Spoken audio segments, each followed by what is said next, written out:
I do have a little something to share. Okay. Oh, look at that! I like that. I'm over here with my Gabriel Cohen trash. How did these influencers do that? Joe's got it down. You know, this is one of those really, special glasses that really takes me back. I got one of those Maker's Mark gift packs at Christmas once, and it came with 2 glasses. This is the one that has still made it. I don't really have a lot of. I was going to ask if that took you back to your days of owning the Homestead restaurant. Damn. Oh. No, but I do have some relics from there. Like you stole silverware from your own restaurant? Did it? Dude, we had so much stuff. It burnt down. I didn't set it, but all right. You're off record. I mean, there was 100. Yeah.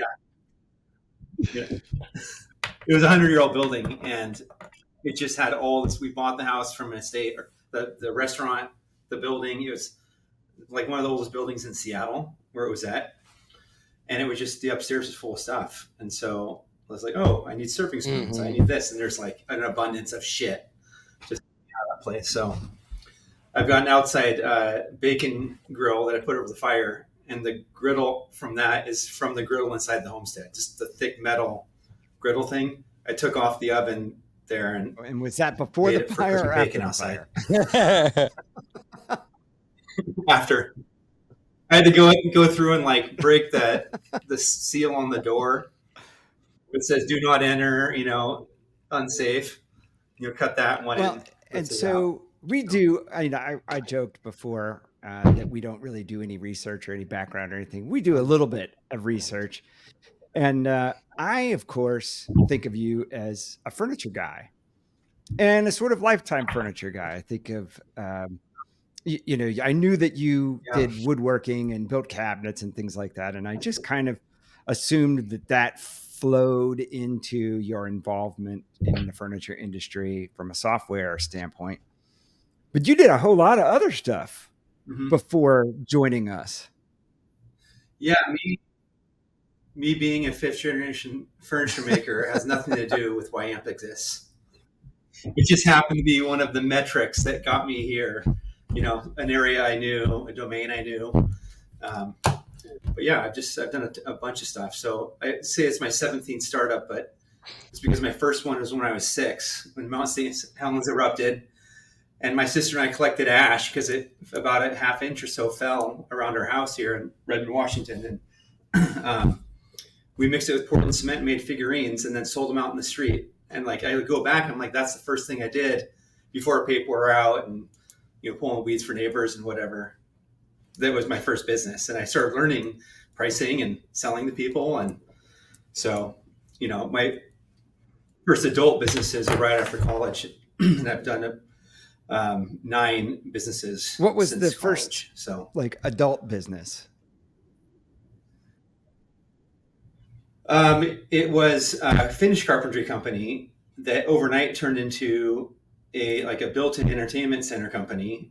And then all of a sudden people started asking me to do other things. Like, can you do a desk? Can you do that? And then that converted into the furniture space. And I started building custom furniture, which then turned into flipping real estate and then developing real estate, commercial. You're hitting something. Yeah. You're hitting something with your left hand every time you. Let's talk about your audio for a second. Where's your mic? What kind of mic do you have? So when you are moving, it's making it's giving us feedback. Maybe it's just your hand hitting the desk and the desk is vibrating the mic. Hit your desk? Yeah, that's it's that. Don't hit your desk. Can you pull the mic closer? I'll stop doing that. Like get it real close. Yeah. I guess there already is a screen.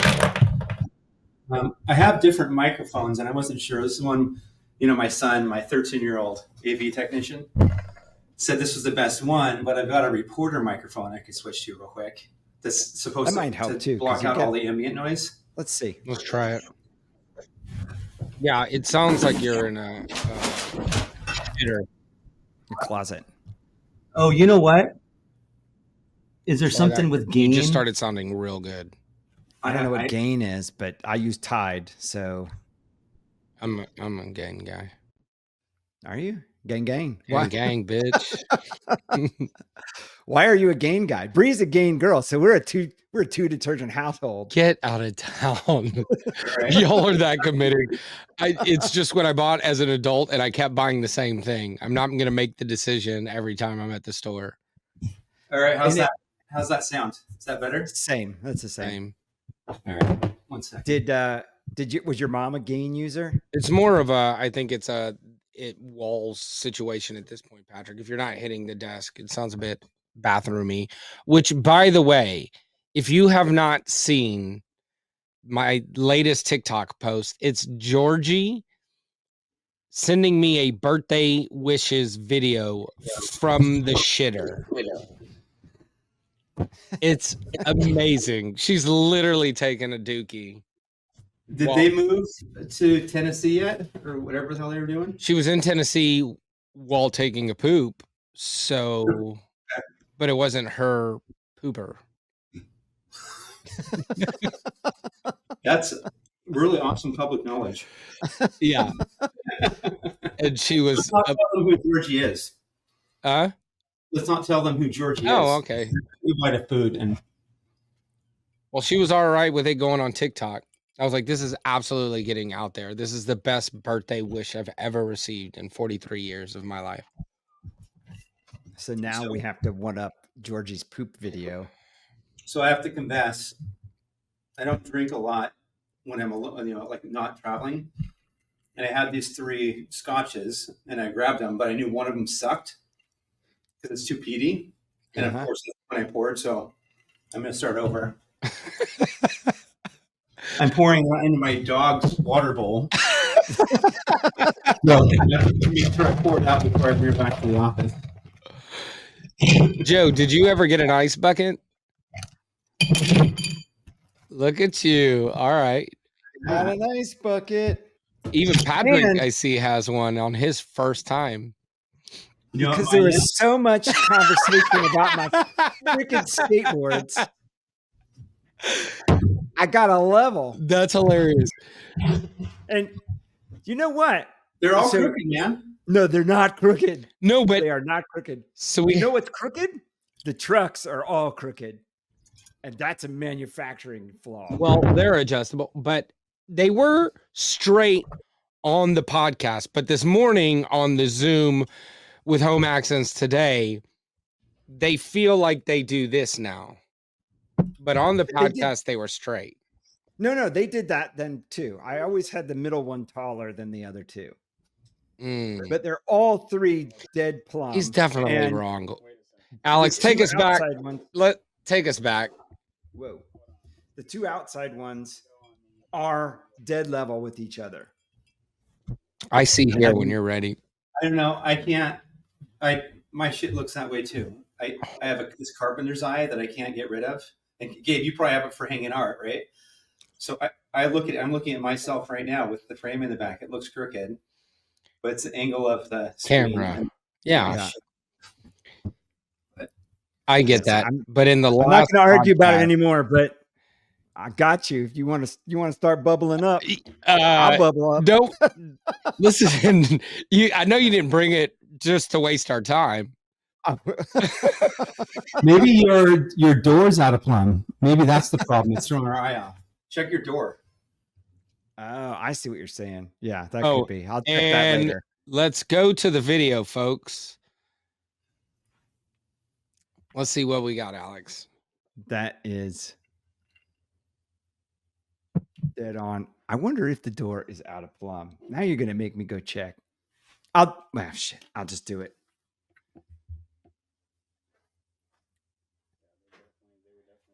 They were straight across, right? His big old head's in the way now. Oh, I wasn't looking at that. I was looking at the door. It's all plumb. I don't know what plumb means outside of straight up and down.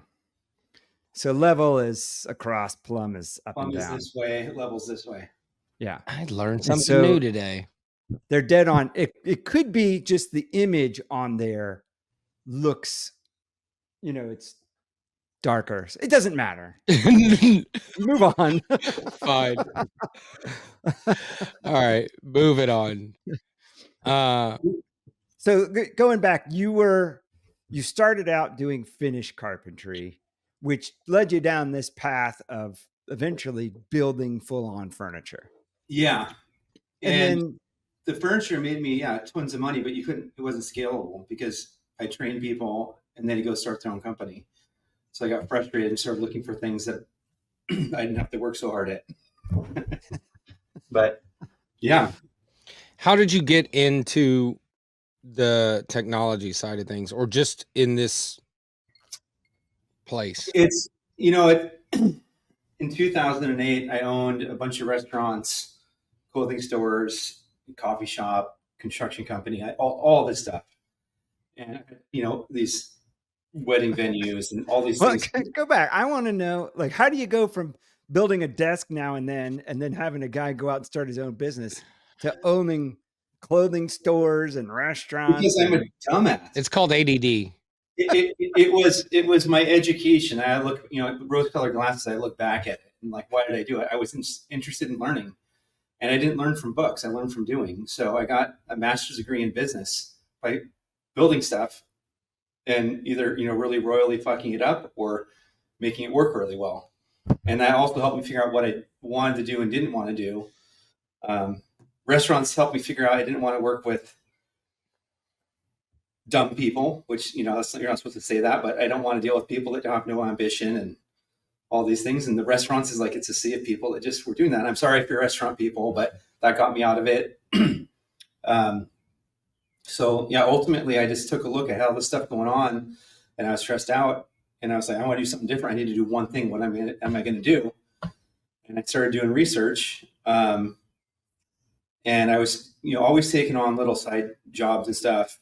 And I helped someone with their software company build their sales department and like their sales playbook and all this stuff. And I was doing the sales and I could sell so good. I'm like, this is so easy. You're selling software. If we need a feature, we build it.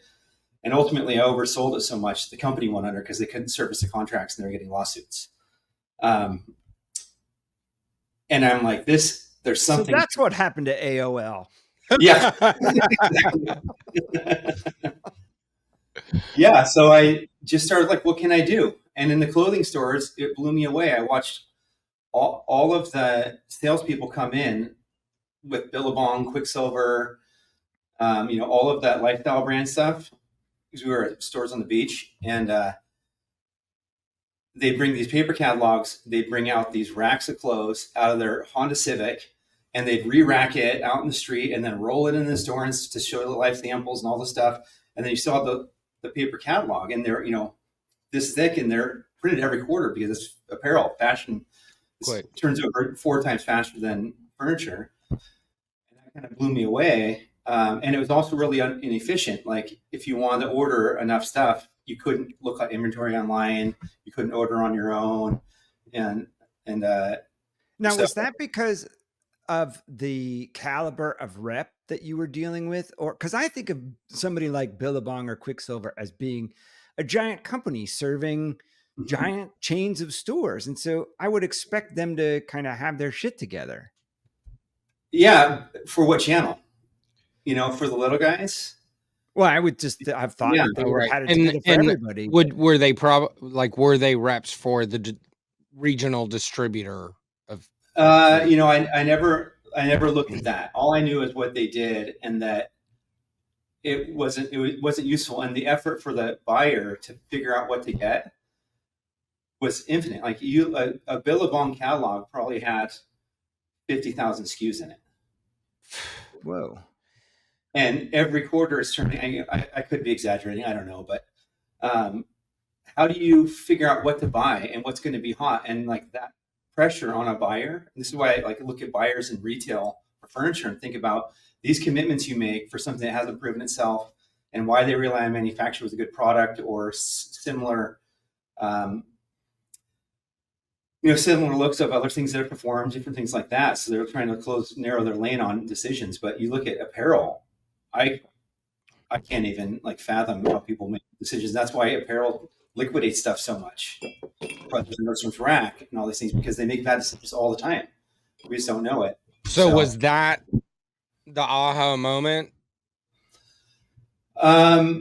No, actually, what the aha moment was is that I got directed to furniture markets. I didn't know anything about them. I knew how to make furniture. I knew how to manufacture. I knew all the words and everything. And I walked into a furniture market, and on the first day, going into these manufacturers and seeing how bad the problems were and how much, they were spending 350 grand a year on paper catalogs.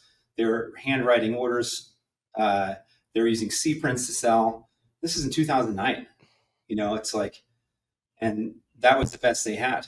So when I saw how broken it was and that there was no relevant players yet, I started developing this concept of, basically it was replacing paper catalogs with apps. And then as the CEOs of all these manufacturers, all of our friends, like you guys and stuff, as they started trusting me, they started sharing me with more secrets, more dirty laundry about their businesses, more and more. And it was crazy. Everybody had the same dirty laundry. And it's like you see this repeating pattern. So I created a matrix of questions and people to talk to, and I interviewed them. And I did 2,800 interviews over about 18 months. And it was freight companies, sales reps, admins at companies, marketing people, anybody that would talk to me, and collecting their information and finding out where the holes were. And that set it up. I'm like, oh, this catalog idea is way short. This is too small of an idea. I'm going to go bigger. And so I've always, in the very beginning, I always presented AMP as this catalog replacement, but ultimately it's the whole system. And now you guys see it where there's apps for the salespeople, B2B tools, websites, kiosks, with all the CRM tools and all those things built in. So, and what was it that drug you to market? Like, how did you Gary Weeks? So he's not a rep anymore. His son is a rep and owns a franchise for BedTech out of Colorado, Josh Weeks. And Gary was a best friend with my wife's uncle. And he brought it up and he said, you got to go. And I'm like, okay, I'll go. And, the first time you walk in the Vegas market, and this is in 2009, it was pretty pumping there. Like it's never seen days like that since then. Right. Walking through that threshold, which the threshold back then was the entry between the A and C buildings. You kind of get in there and you look, you're like, wait a second, all three of these buildings are just furniture showrooms. Then you start walking the aisles, and, you figure that out. High Point was a whole different deal. That opportunity was crazy. You start looking at go-to-market, sales, and everything. When everyone goes to the same place multiple times a year, nobody has that except for furniture. So, did he bring you because he recognized that things were difficult and he thought, well, if somebody can figure this out, I bet Patrick can. Yeah. He was saying someone's got to do something with an iPad. And I was like, oh, well, looking at that. And he explained what he was going through, and it was exactly what I watched the apparel reps do. So that was really his intent, was come to see the struggle. He's like, I don't know what it is, but come check it out. It wasn't like, do this, do that. He's like, it's screwed up. It's, an industry of late adopters. It's old school. Well, I just think it's hilarious because, like, it sounds like, the buddy that says, this smell that, it's like, it's terrible. Come try it. It's not the kind of the part of being an entrepreneur. It's that you're not afraid to go and check stuff out. So, what's it going to be? You don't know. Yeah. And what were you doing for money then? I still had my other stuff, but as soon as I figured out that I wasn't going to do the other things again, I was listing the properties, getting out of stuff, I had a business partner on the restaurants, and I said, I'm out. I'm literally not coming back anymore. We got to figure this out. For a lot of reasons, but ultimately he stressed me out. We'd fire people for theft and drinking on the job, and he'd hire them back the next day because they couldn't pay rent. So I'm like, well, maybe I'm struggling to pay rent right now, you know? So, Well, that was nice because we were able to pick the best sellers and things like that. What you found was, Bitch, I can see you falling asleep while I'm telling my I'm story. not falling asleep. Look, just try it.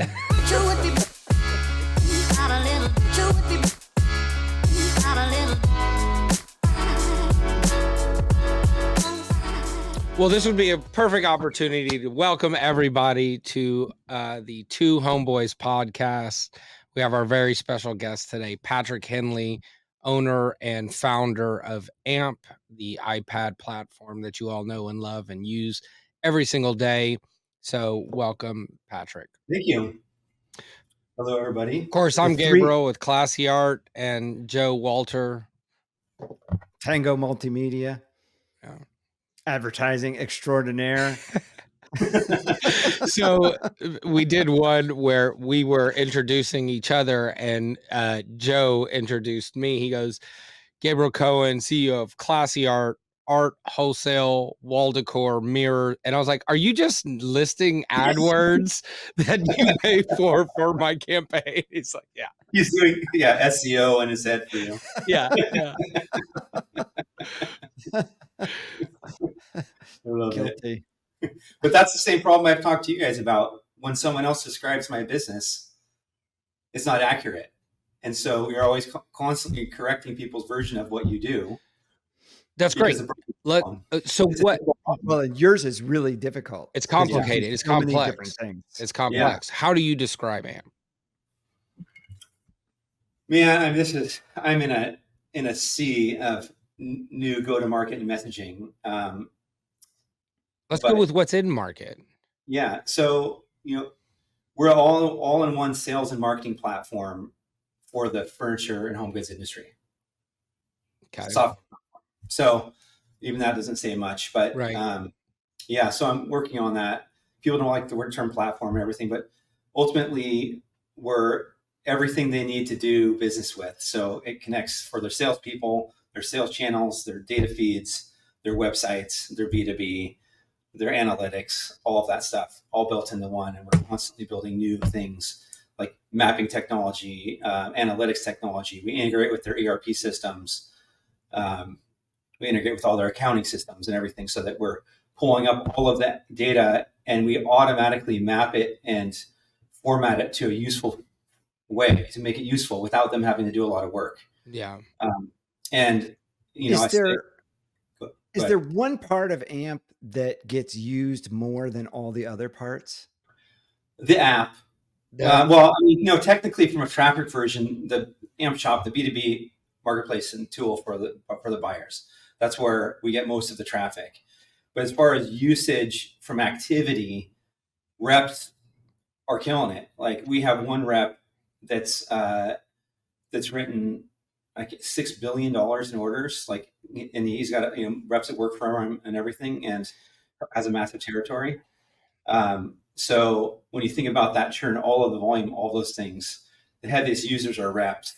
The most volume are buyers. So let me just clarify for some of the viewers who may not be familiar with AMP. I can't imagine that somebody lives that far under a rock, but AMP originated as a platform to carry multiple product line catalogs digitally for each of the reps. Yeah.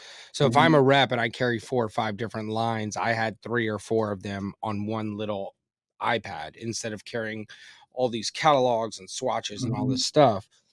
And that's where they started, and that's where me and Patrick met. But it has since moved into a lot of other things. And the B2B format he keeps talking about, there is a platform where retailers can get on, irregardless if there's a rep or not, and view and order and see their order history and all those types of things as well. So it's almost like a secondary website for us. But I remember I was a buyer before AMP, And I remember the first reps that started using AMP.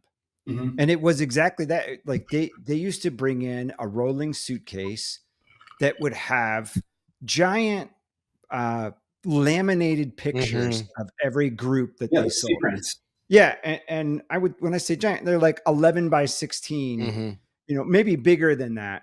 And they would lay them on your desk. And so then you needed a big desk or a table because you had all these pictures laid out. And then if I would say, well, I like this one and that one and these, then they'd say, okay. And they would leave. And then they might later email me a list of those, Maybe. and then maybe a separate email or attachments that were photographs of those, or they would write down what those were with the prices. And then I would have to kind of remember, I might take a picture of them with my phone. So I remember that was life before AMP.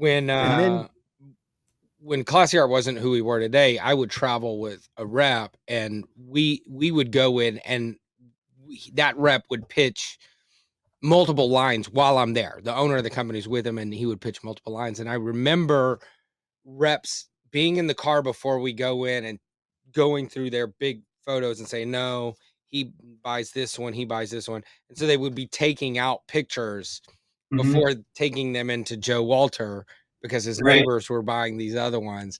It's just so archaic. Oh, that's funny. Those use cases are exactly why AMP's been so useful. Oh, yeah. Reps, that we mimic that workflow. So you take a stack of C prints. Before you walk in the store, you narrow it down the lane for what you want to show them. And then you work with them and they say yes, no. And then that's a presentation. And then they work an order out on quantities and totals and all that.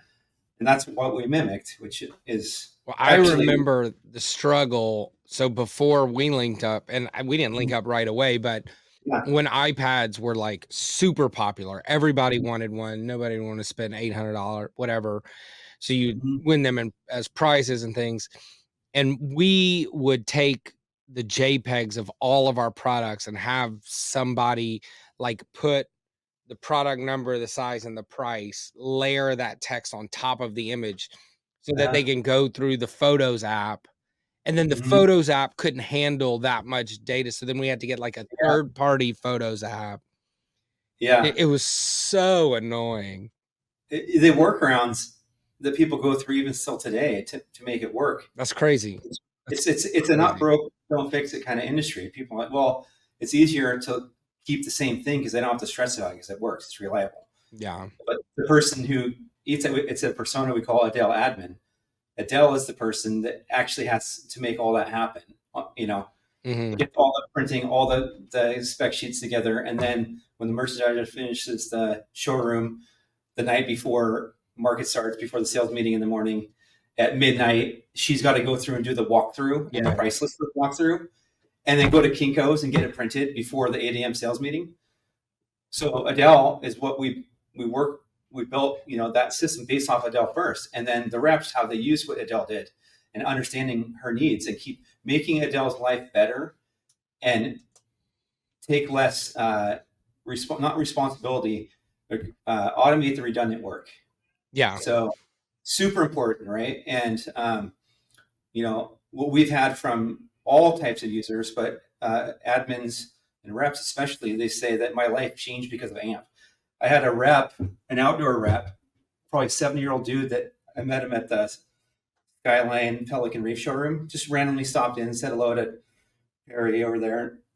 And he's like, oh, you're the owner of AMP. Meet my daughter. So I meet his daughter and he starts crying and he says, because of AMP, I've been able to regain a relationship with my daughter because I had to work so much before AMP to get follow-ups done, orders out, proposals, presentations.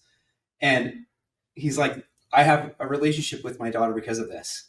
Like, that's the stuff that fuels me. Yeah. That's a guy that we're so far removed. I go to the outdoor markets. It's awfully dramatic, Patrick. It is. But hey, I take the best ones, right?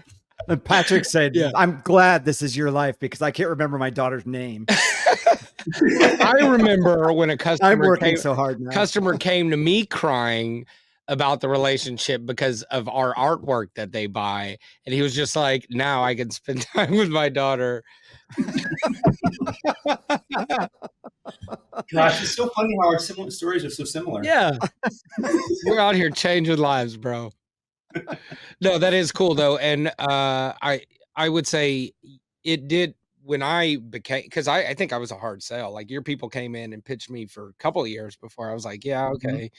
And but yeah, buying in now, you know, I have opened my time to doing things that are significantly more important, right? And so for Joe and some of the other viewers, we are big AMP advocates. We use all their products. We currently are past rounding third base, finalizing, integrating it completely with our ERP system. So now as reps are putting in orders, it's going into our system as a live order, not we're getting an email of it and entering in an order. As we update products, discontinue products, change the photos, whatever we're doing in our system, AMP is live with all of that. And what is your system for the right? for the record? They're not paying me, so I'm not going to mention it, but it's the gold standard. It is the biggest one out there. It is the best. There's no close second. And if anybody was just listening, they might have heard by accident who it was.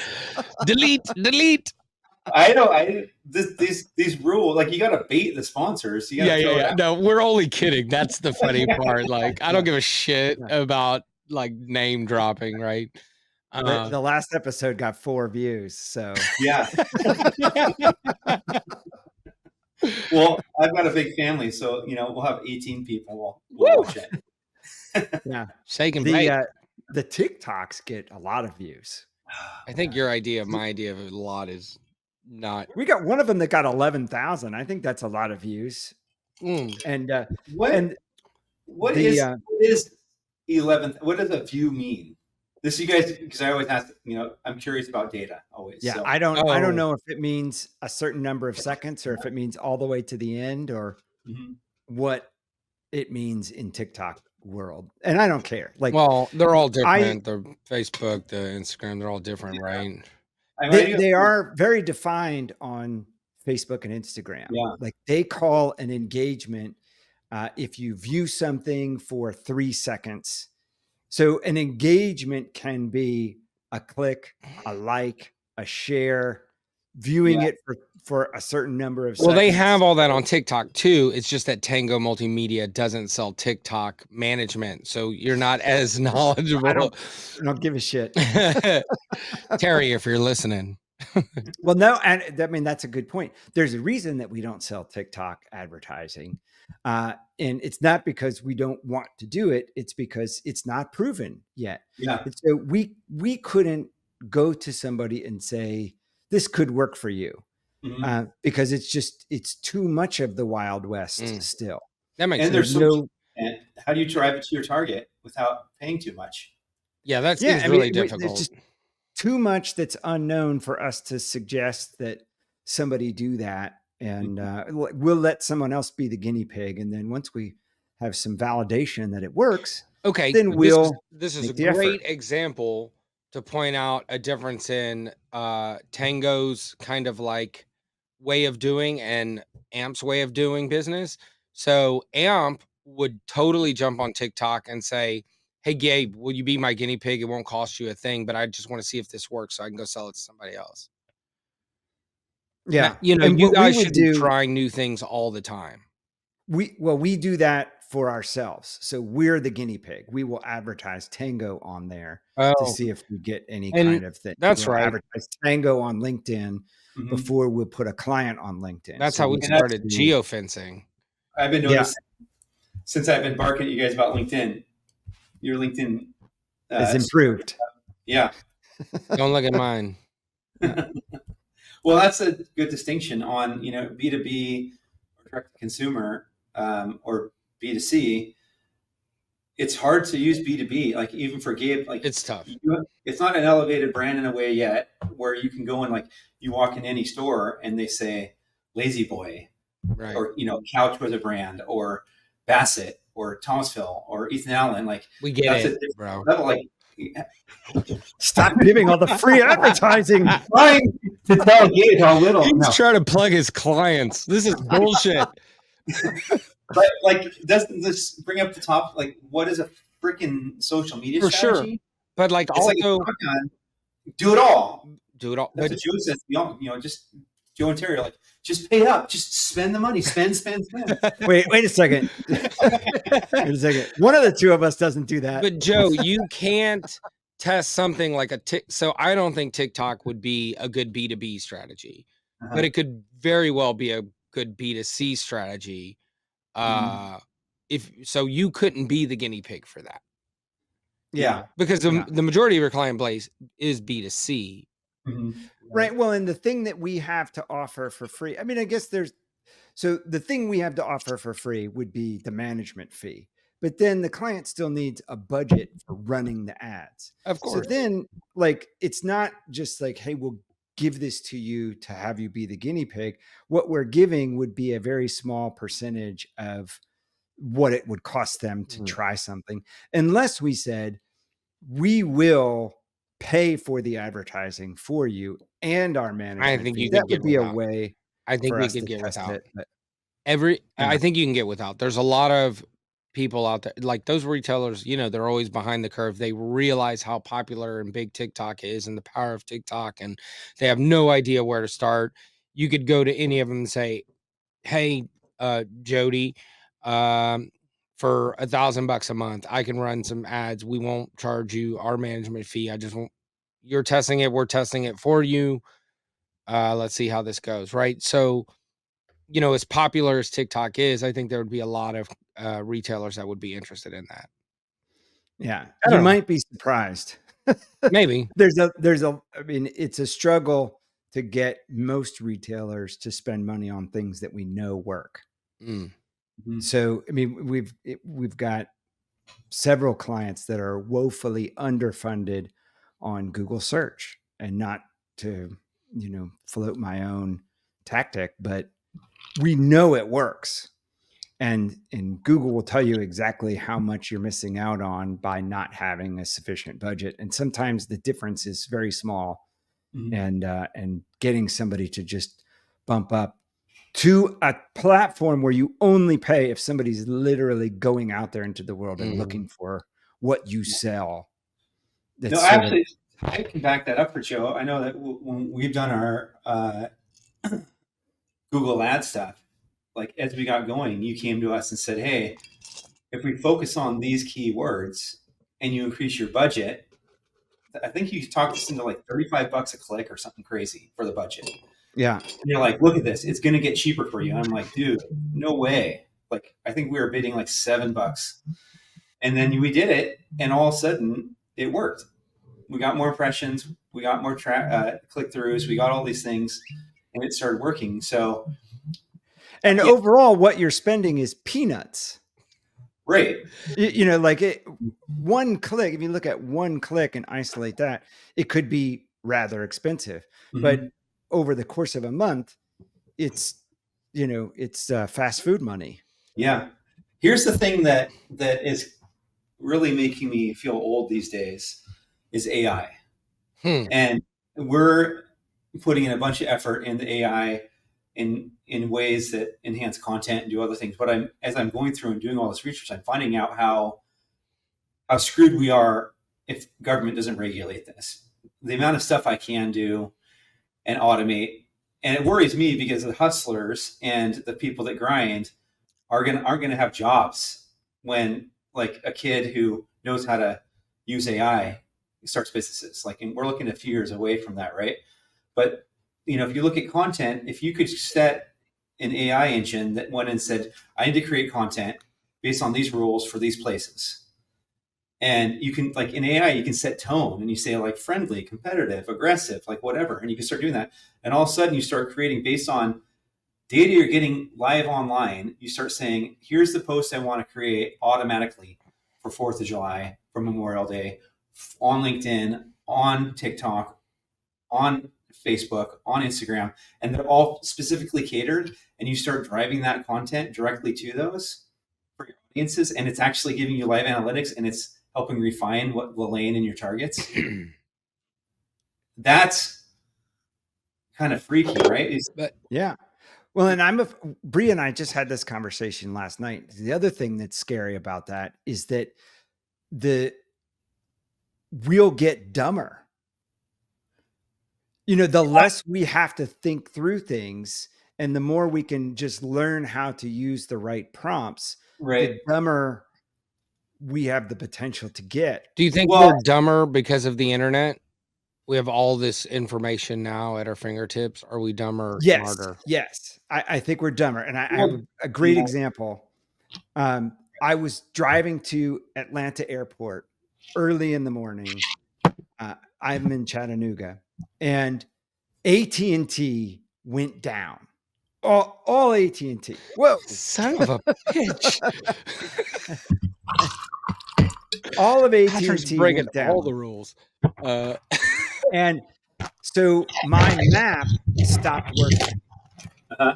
So now I'm on my way to Atlanta Airport, driving through Atlanta, and I am having a total panic meltdown, trying to navigate through their, nation's worst traffic, perhaps, and then look for signs. Like, luckily, I was going to a place that would be well signed. So I'm trying to navigate, look for signs. Then, like, I may not see every sign. And now I don't have any concept for where this thing is. And if I have passed the sign, like I just don't know the distance that I should expect to travel and run into. So, I mean, it sounds Would silly. you say you almost went home?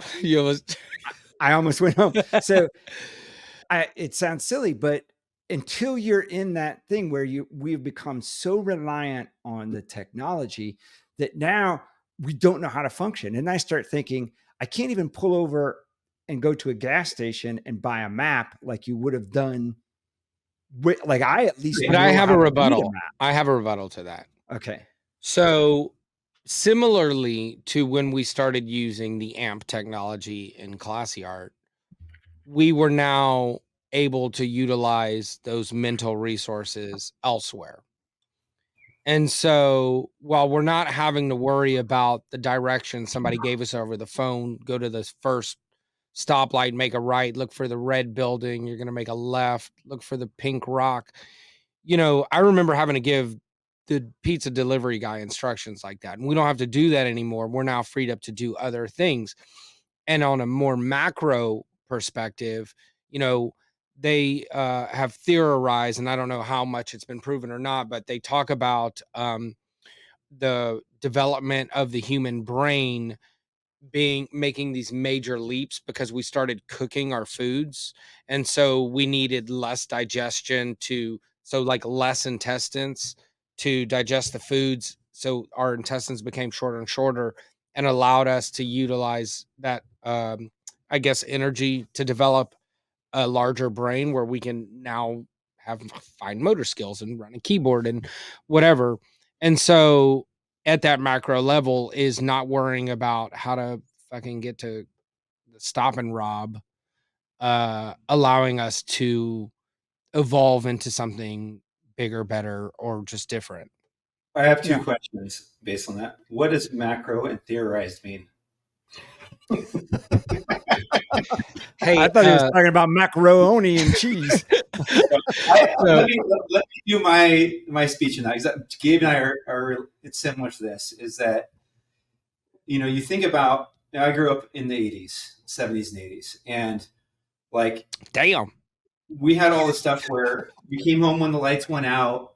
You made it home after dark, and there's all this stuff that it was just baked in. Like, you showed up when you showed up. You're a party in high school. You didn't have to do Facebook invites. You didn't have to hound people. People showed up or they didn't. And if they didn't, they got a ton of shit for it, right? But think about all the stuff that we focused on and spent time on. I can go over like the layers and layers and layers of what I complain about. Like, I get mad at myself because I don't remember. I can't look at an address usually now and know how to get there from the address. I just rely on Google Maps and go there. But think about all the content, all the shit that these kids are being fed nonstop. That isn't how to they're not survival skills, they're not like zombie apocalypse shit. They're like how to, the fake stuff about Coca-Cola removed rust from metal, and like all the fake news plus the good news, and then they're being told what to do and tracked. So we only have so much mental overhead to make decisions and do things in a day. They're being inundated with shit that we never had to rely on constantly, that's keeping them from having other survival skills. Like, how do you balance a checkbook? Well, in 10 years, do you have to need to know how to do that in the way that we think of it? So like, there's all these skills that get removed, but social skills, like those are super important no matter who you are, where you are. Those kind of got fucked from COVID, so like when you're hiring young people, you've got all these different things to take into account. So I'm constantly resetting my view on young people based on what they're dealing with and what they're being sold. Like mental health clout, like that's a thing, right? Like we never had to deal with that. It was like, you shut up and deal with it if you're sad. Now, not only is it okay to talk about it, you're getting people that are using marketing and social media to sell mental health issues for pharma. Like it's all tied. So, Well, so much so that people are claiming certain mental health issues to use a social handicap. Oh, that's my X, Y, and Z acting up or whatever. yeah, it's funny. This morning, a conversation popped up with somebody, I don't know who it was, but mental health days. I remember the first time someone called in sick for mental health day. And I'm in a room by myself. It's like 7 a.m. and I'm in my office, like looking around, like, did that just happen? Like, what's a mental health day? Like, you have PTO, right? You have sick days. You call in sick.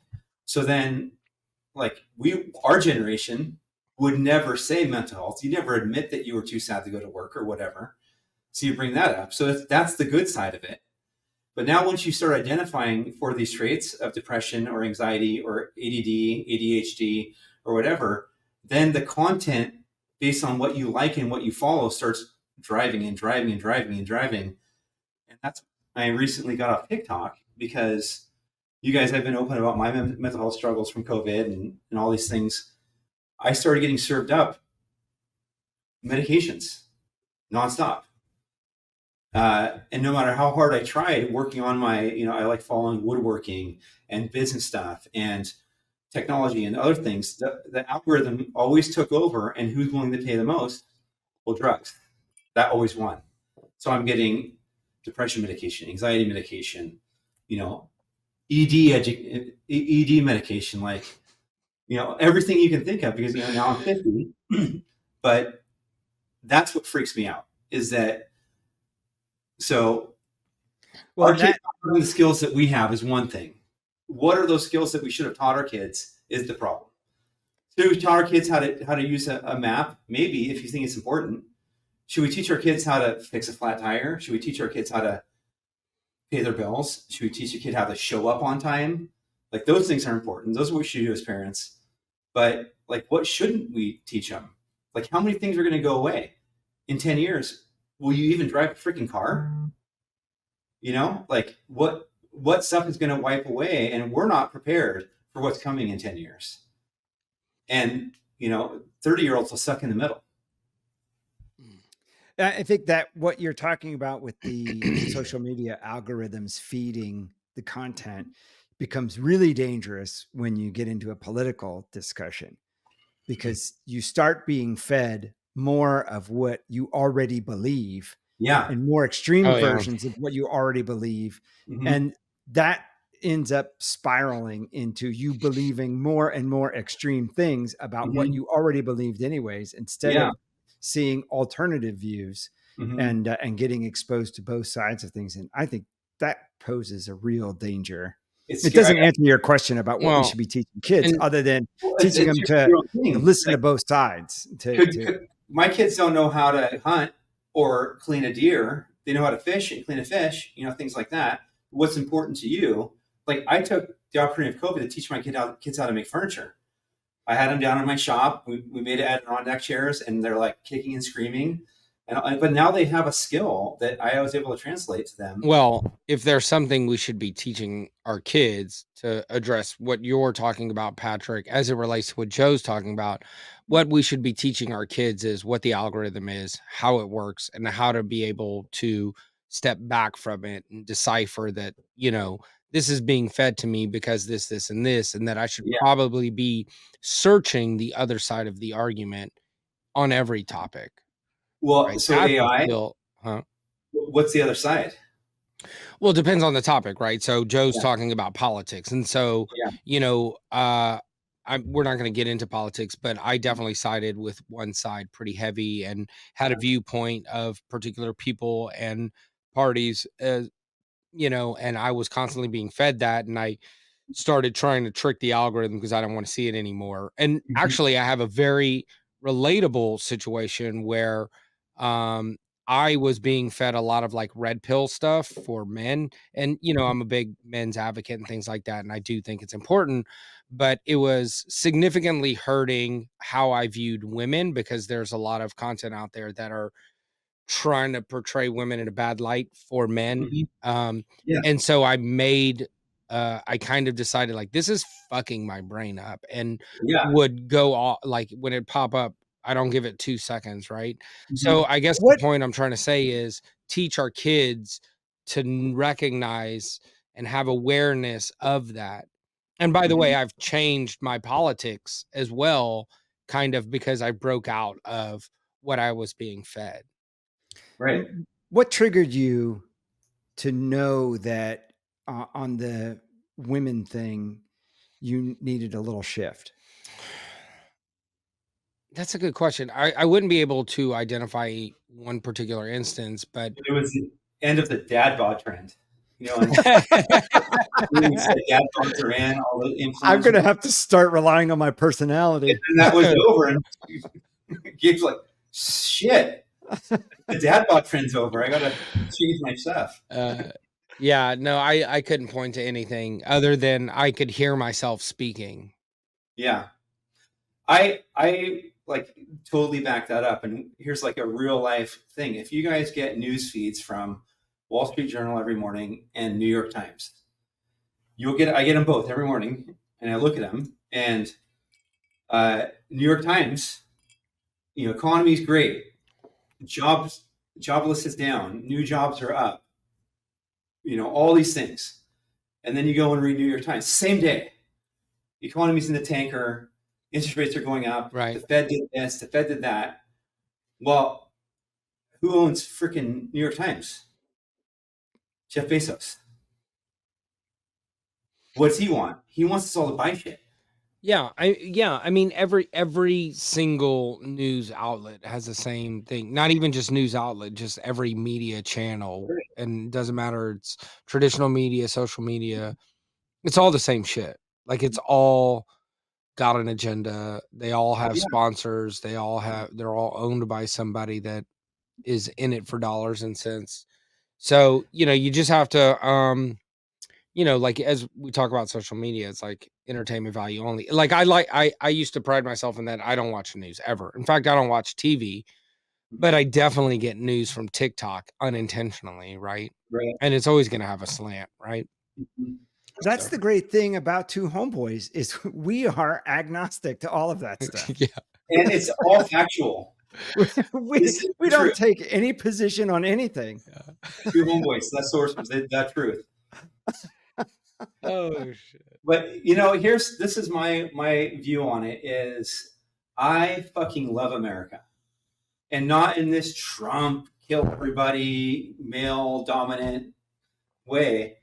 Man, we have an amazing place that we live.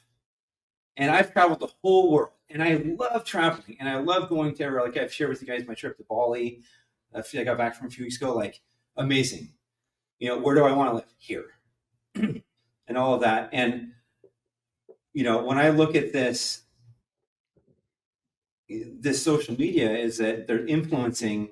The term influencer is a negative term in my book. because what are they influencing? You to buy something from someone else.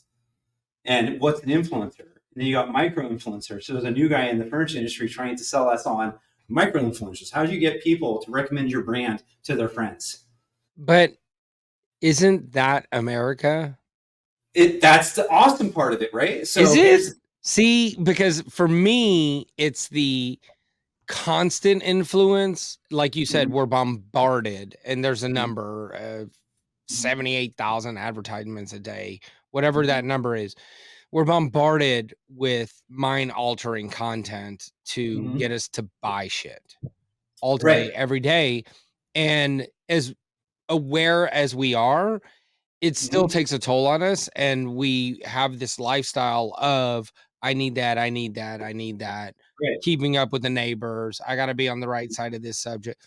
And so that lifestyle, so I love my country too, but I wouldn't retire here. I want a simpler life. Like, I don't want a billboard every quarter mile. I just want to be in peace. I don't want that either. And I'm upset with you right now because you said you're going to retire some other country, but maybe for reasons you're not willing to share.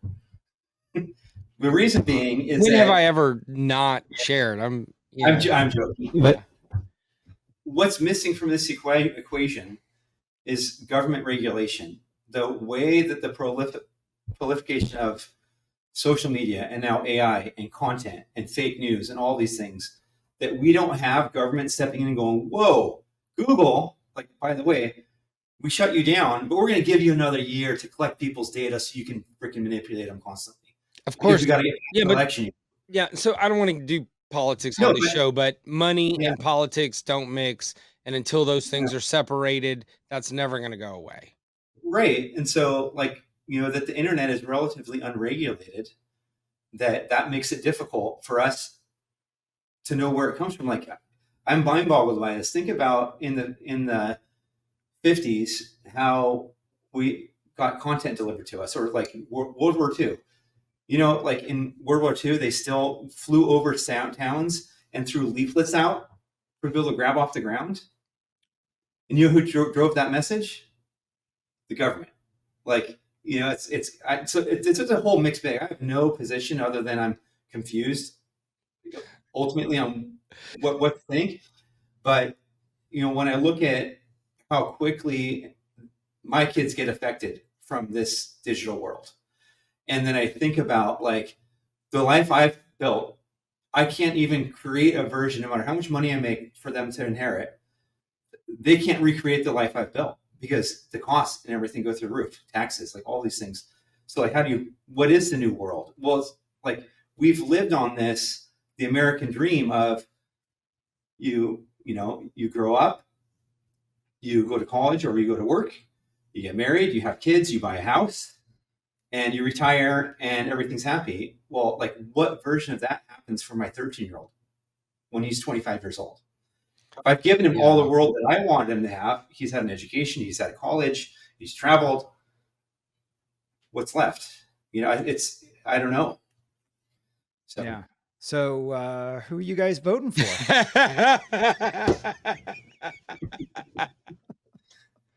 I don't know, man. And we're not going to talk politics, but whoa. No, we can't. We're not talking about that. Just kidding. Let's talk about beach volleyball. Okay. That's I have a good one. Let's do beach volleyball next. But I thought that this topic would engage both of you. Belt loops. I'm for them.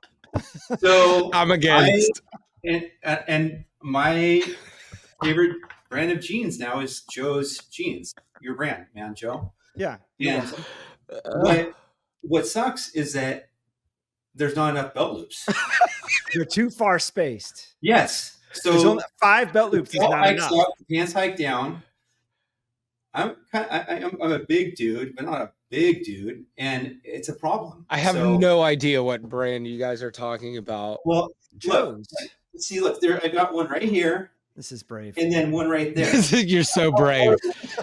If we were women, you're so brave. That's not enough. It's not enough belt loops.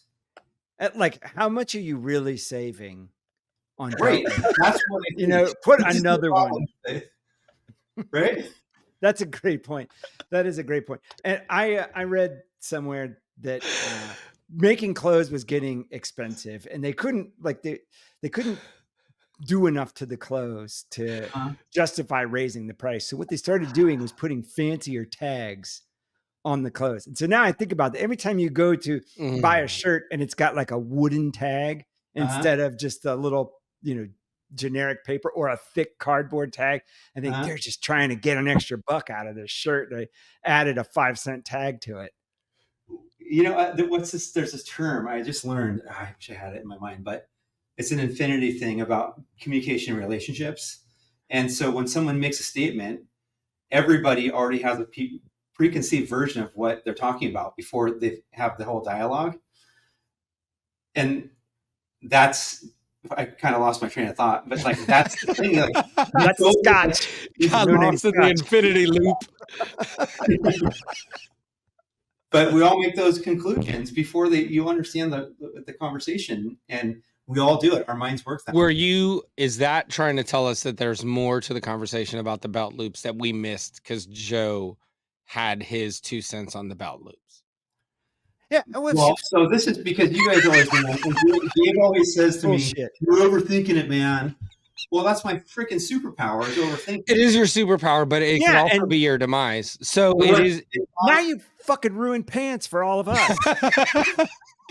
But here, like, I think about cogs, and I think about where are they made, and I think about labor, and I'm like, why would a high-end brand like Joe's, I buy these at Nordstrom's, why would they discount the freaking belt loops? And I can't stop thinking about it. It's like a problem. And like, what they need is a customer service program that takes feedback from the consumer in a way that's useful. Because all of us would say, hey, if you're over a 36 waist, you need those extra belt loops. But maybe that's the point. Maybe they're Abercrombie and Fitching you. And they don't want fat dudes wearing their belts. You're a poor representation of their brand, bro. So they can't tell you. Nobody use those words. I can't show a logo, but you can call me fat. We started this by talking about how skinny you are. So the balance is out. But maybe they don't want us 36ers and possible 38 and sometimes 40 wearing their stuff, but they can't come out and say it. So they just subversively. Why don't they just stop making those sizes? Here's the way that I was too obvious. This is for self-reflection. Is that what I've decided is that Joe's Jeans does not like men with powerful legs. And so my legs are so freaking powerful that they draw the jeans down where the belt loop should be. Which is a perfect segue into your beach volleyball career. Yeah, exactly. Pull that pant leg up. Is there a zipper? I mean, are those tearaways? Please be tearaways. That's the first time we've ever seen a leg on the podcast. I have good ass legs. Powerful. Let's get Miss Henry on the line. So, volleyball. Volleyball. We want to know about volleyball. Well, I read that you were part of the original crew that started the Alki volleyball, which is not ALCHY. It's not has nothing to do with alcohol. Mm-hmm. Volleyball Association. Okay, Volleyball Association. So it was a group of people that were passionate about volleyball. I'll go tell you more next, but volleyball has given me a lot. Because of college degree, like all this stuff. But a few of us got together and said, hey, volleyball's given us so much. Our outdoor and beach and volleyball environment is disorganized. So we built an organization, we put it together, and we built it up. We said, we're all doing this for free for 5 years. And over the 5 years, what we did is we built the second largest outdoor volleyball association in the country. So outdoor means beach, right? Beach or grass. So outdoor is beach or grass. And if you don't know volleyball, grass volleyball is ironically a huge sport like that we don't even talk about. And it's a completely different one than indoor or beach. But so we grew into that. And then Philip one of our partners on it, he was like the third employee at Amazon. And so he was not working. And when we went to go sell it, he said, I want to buy it. So we handed it to Philip. And so Philip still runs it to this day as we built it, and inspiring the sport, getting kids, getting young boys to play mainly. But obviously the girls are like, it's the fastest growing sport, beach sand volleyball and indoor volleyball in the country for girls. But yeah, volleyball is a pretty awesome sport. I don't, when I think of beach volleyball, I don't think of Washington State. No. What do you think of when you think of Washington State? Of Florida, California. I think of trees. When I think of Washington State, I think of trees. And Sasquatches. Not even that so much. Just like forest. That's it. Forest and cliffs, I guess. You don't imagine a Sasquatch eating a salmon up against a tree? I do. That is nailed it. I couldn't put it into words, but that's it. Yeah. You know why I started playing volleyball? Top Gun. I'm not kidding. I didn't mean to laugh that hard. So like that came out. It's the stupidest thing ever, but I own being stupid. So Top Gun came out, and we'd already been playing some, and we're like, this is awesome. So we went to the hardware store and we bought it. Went to the Big Five up here. It's like sport was the only sporting store. We bought a cheap volleyball net, and we built an outdoor net system. We started playing, and not going too far back into my story, but I didn't graduate from high school. And after high school was over, all my friends went off to college, and I managed a Waltz radiator muffler and brake for a short term. And I broke my foot racing my BMX bike. So this is a lot of peppering of information. These are all the things we want to talk about. Yeah. This is the good content. I'm 19 years old. I'm required to be in the company bowling league. All the other store managers are 50 or older. And in the bowling league, you sit down, you play poker first, and you drink. Well, I'm 19, but because it's a bowling alley in rural Washington back then, I got to drink. And I'm sitting there looking around. I'm like, I know how much I make. And I'm figuring out how much these guys make. This isn't a great idea. And then I swear, like 3 weeks later, I broke my 2 metatarsals in my right foot racing BMX bikes. That's a big word. And yeah, metatarsals are foot. Foot's 12 inches, so that's a pretty big word.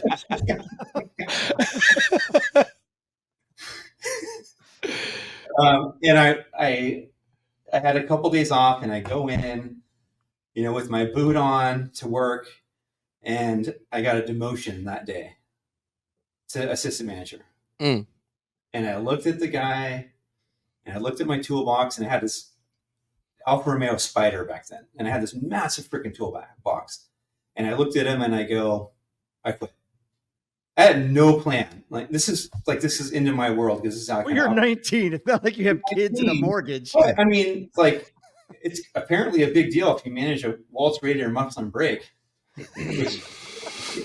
So they demote me to a position that was probably accurate for me, or not even accurate, And I quit, and I loaded my shit up in the Alfa Romeo, and I'm battling with people. Some people that took some of my tools, and I'm like, whatever. I get out of there, and that next day, I called my mom, who lived in Napa, California, and because my sister had done this.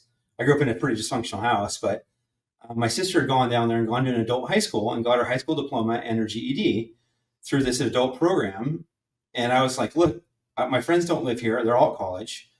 Let me do something. So I moved down to Napa. And while I'm down there, which it took me 3 months to fucking clean up the deficit, I took the GED, which, by the way, if anybody's worried about taking the GED if you haven't got there yet, we pulled up an old video of Patrick on the volleyball court. Is this Patrick? Yeah. No, this is young kids. This is a joke, yeah. Alex, where's that piece I just saw? He just keeps.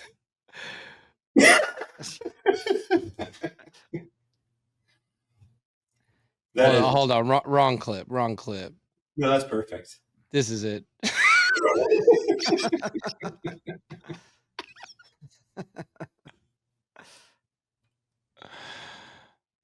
Yeah. All right. I just know where to go, but then it's going to keep going. Takes you. All right. That's enough of the friggin' clip. Right. All right. Okay. So anyways, I'm down in Napa and I'm working and doing this GED thing, and my sister's coworker's fiance was this really good volleyball player, but there's nobody in Napa that played volleyball. So he's like, "You want to play?" And I'm tall, tall, skinny kid. I'm like, "Yeah, I play." So we started playing, and because of him, I got good really fast. And I ultimately only ended up living in Napa for 6 months because I got my GED, got my high school diploma, and I'm like, oh, I want to go home. So I moved home to Seattle that summer after I did that. And I was playing in a grass volleyball tournament with one of my buddies, my Top Gun buddies. And a recruiter from a junior college in Southern California came up and said, "Hey, do you want to play college volleyball?" I go, "Sure." 3 weeks later, I live in San Diego, and I played 2 years of junior college. Got recruited to play at a few different colleges, but ended up at San Diego State. Played there, and I have a college degree by accident, and it's not useful at all, by the way. Wow. I don't know what happened to Gabe, but so were you Goose or Maverick? It's such a bad Or choice. were you the Iceman? Because they're both so terrible. I mean, I would say more Iceman, but Tom Cruise's arm swing, we can't say the R word anymore, but like the most unathletic human that you've ever seen is Tom Cruise. So anyways, but yeah. I'd say Iceman. Mission Impossible would beg to differ. Well, okay. So yeah. Sorry, Gabe, you missed all that. I didn't miss it. Oh. No. Well, it was comedy gold. I happen to have 7 belt loops on my pants. I did check, and these are Wranglers. So, well, stop with the name dropping. Wrangler, if you're listening. The jeans thing is that so you know how like now I gotta check micro businesses that people create off of bad things. I got 7 external add-on belt loops. Right, that's what I'm going. But there's little things you can get for keeping your sheets on your bed. Yeah.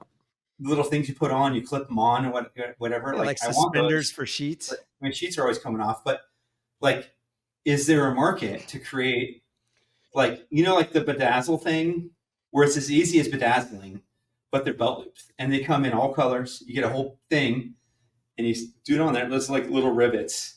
Yeah. I just checked. I have 5 belt loops. I think it's a over 32-inch waist thing for you guys. So you're saying but mine has 7. I have 5. I don't need any more. I'm good with 5. I had a buttoneer. And boutonniere? This was a buttoneer.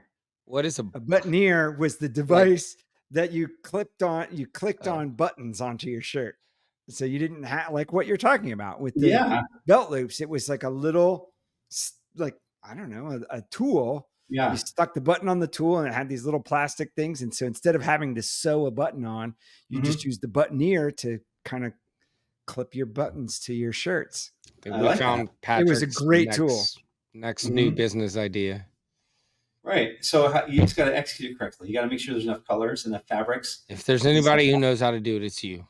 Well, the fabric matching would be trouble spot. I'm pitching it to you guys. You want to do this together? No.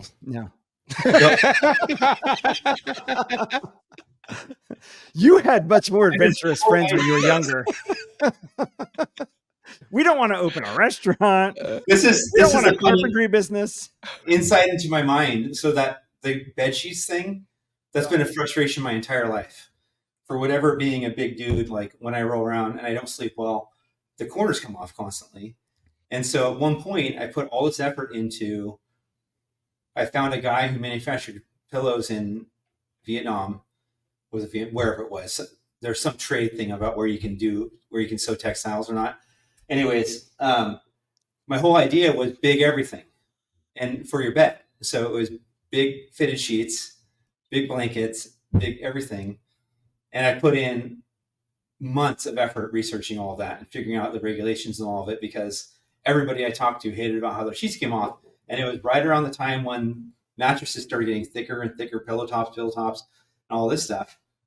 So I should have done it. I should have done this big sheet thing and be like, your sheets are fixed forever. But Yeah. no, I feel like you probably are in a great place in your career. Maybe. So maybe you should have done everything exactly how you did it. Yeah, isn't that the world's greatest question? Like, would you change anything? Is it a great question? I don't think it's Would a good you? question. I know you've been through hell, and I've certainly been through hell. I wouldn't change a thing, any of it. I Even wouldn't either. Yeah, I don't know. I mean, it's a stupid conversation. We should go back to politics. aren't all of these? We're talking about belt loops, man. You can't pick and choose. Like, and then there's an argument. If I could go back to being 16 with everything I know now, like everybody's a yes, Oh, yeah, for sure. right? Yeah. Going back in a redo, but I struggle with that when you start like therapy or whatever stuff, and you start like improving yourself and whatever age you're doing it, and you see this stuff, and you're like, oh wow, I wish I could have saw that earlier, or done this earlier, or this could have changed, whatever. So I don't know. I struggle with that question too. What would I change? Because I think I'm pretty awesome. I Right. think so too. We all agree on that, and quite a bit actually. We talk about all the time. And so if you changed anything, you wouldn't be who you are. And so I know a bit of your background and history, and I don't necessarily want to get into. I mean, we can if you're comfortable with it, but without that, you wouldn't be Patrick Henley. No, and that's where are we going? Like, what's the purpose of life? What's our goal? Like, the American dream is this wide range of stuff. It's weird perspective, and I'm like really focused on this contentness. What's being content? Like being happy all the time or whatever. Like you can't define it. So like, what's content? It's being comfortable with where you've been, what you've done, where you are. So I'll offer my perspective on it. So, of course, being happy all the time is a stupid thing that we are taught that's what we're aiming for, and it's unrealistic because it's insustainable. Life is full of ebbs and flows, and the true joy. Hold on a second, I got a call. I'm kidding. I feel that the joy in life is being able to understand, or at least come to terms with, the challenges and be grateful for those challenges. To me, gratitude is the cheat code for life in general. If you're living in gratitude, you can't be sad, you can't be jealous, you can't be angry. You're grateful. Those things can't exist in the same time. And then so of course we have challenges in our life, and if you learn that those challenges exist for a reason, for example, all of the challenges I went through in my divorce and the custody and all those things created the man I am today. And so looking back, I'm not just content with those, I'm grateful for those challenges I went through. And this is a tall order, but if you can learn to be grateful for the challenges as they're occurring, that's the cheat code to life. I think so. With a big distinction, do you have the ability to give yourself gratitude for what you've done? Oh, if you're giving everyone else gratitude, it's imbalance, which is a big problem of mine. Is that I only give other people gratitude. I don't. I'm a self-shamer through the roof.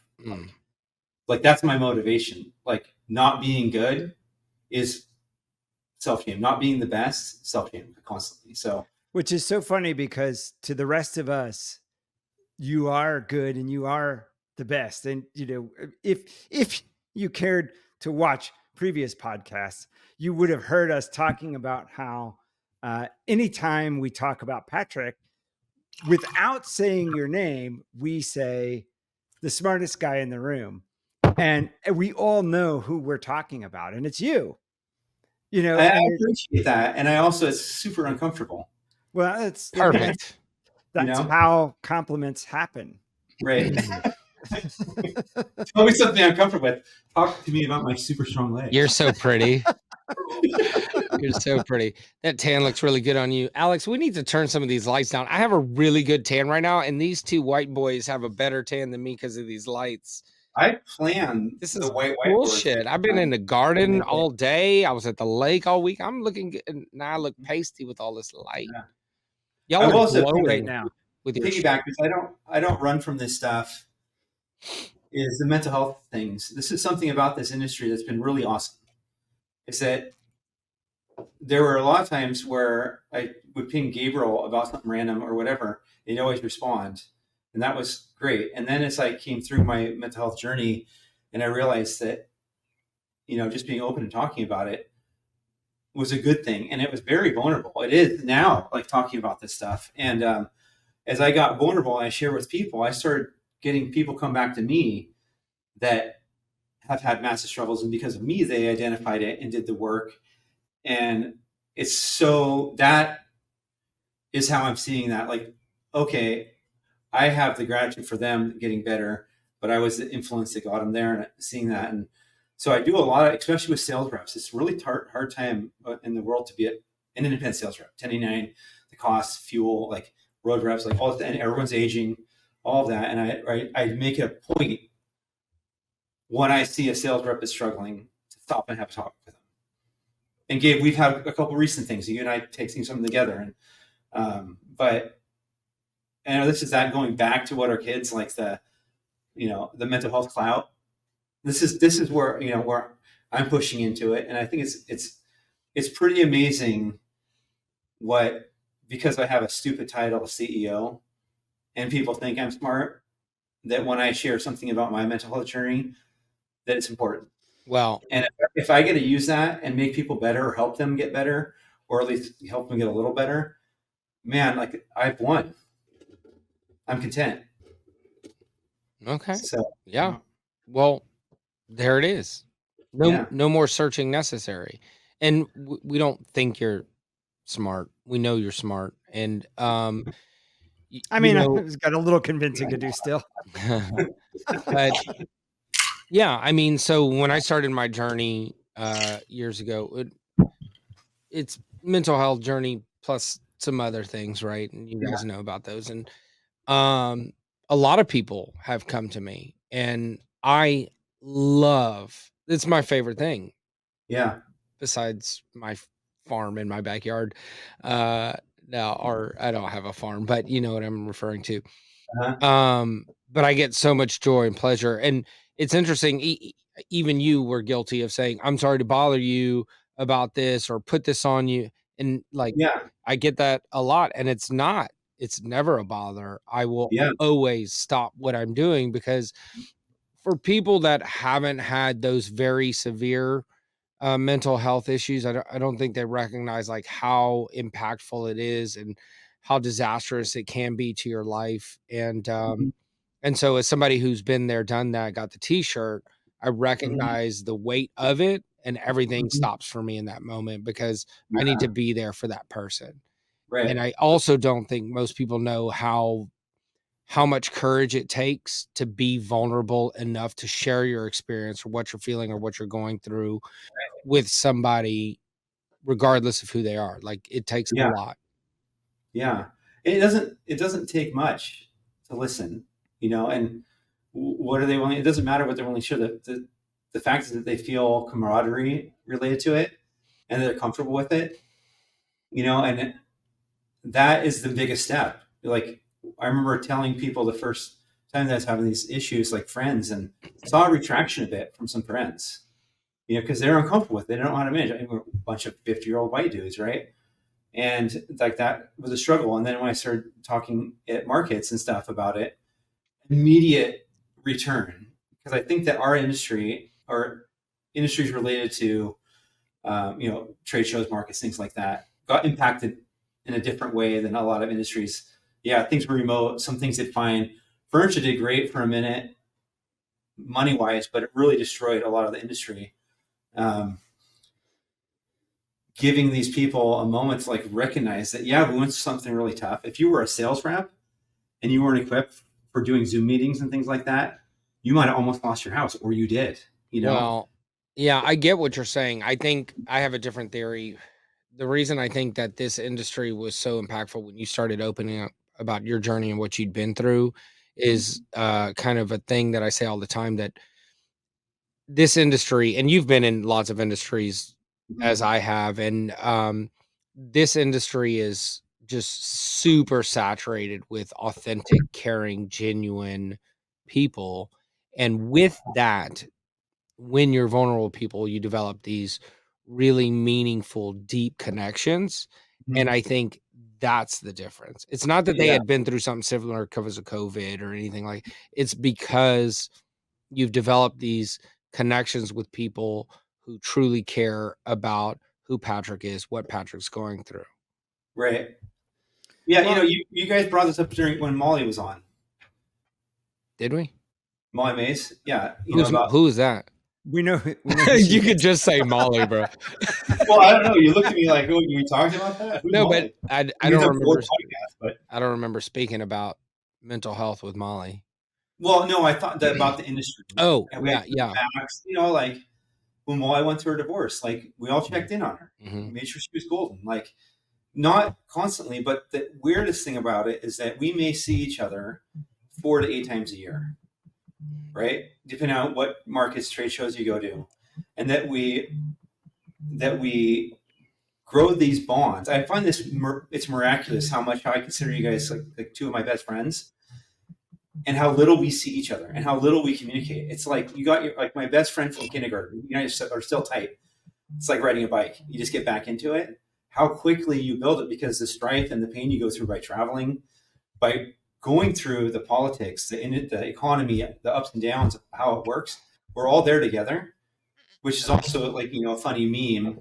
We ask reps how is market, and they say, traffic's down, orders are up. It's all the That's standard right. answer. Same. It's a joke about it, but Brisk. right. Brisk. But I think it's pretty impressive how little we see each other and how we do connect. And I've got 25,000 connections on LinkedIn from the industry. I don't know.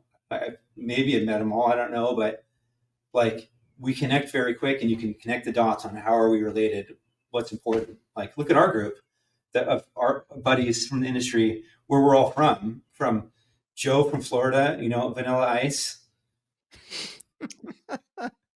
Gabe, Bill Hammer. You look at it like all over the place, and they're completely different dudes, right?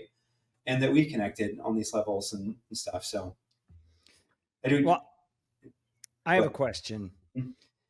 When you open up to somebody, what response is the most helpful?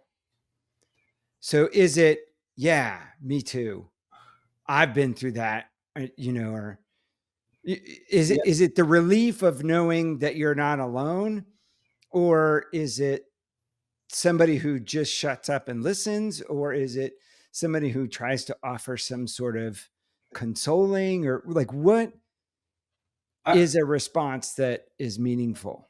I would say number one is that you're not going to be a person that says, I'm an insomniac. Have you tried melatonin? Have you tried sleep hygiene? So suggesting a solution is the wrong thing to do. And this is why, Gabe and I have argued about different mental health professionals about their social media profiles, about how they simplify the path. The journey is off-putting to me. So they're selling something, so I don't look at any of that, Those belt loops say you're not off-putting. With their no belt loop ads on Instagram.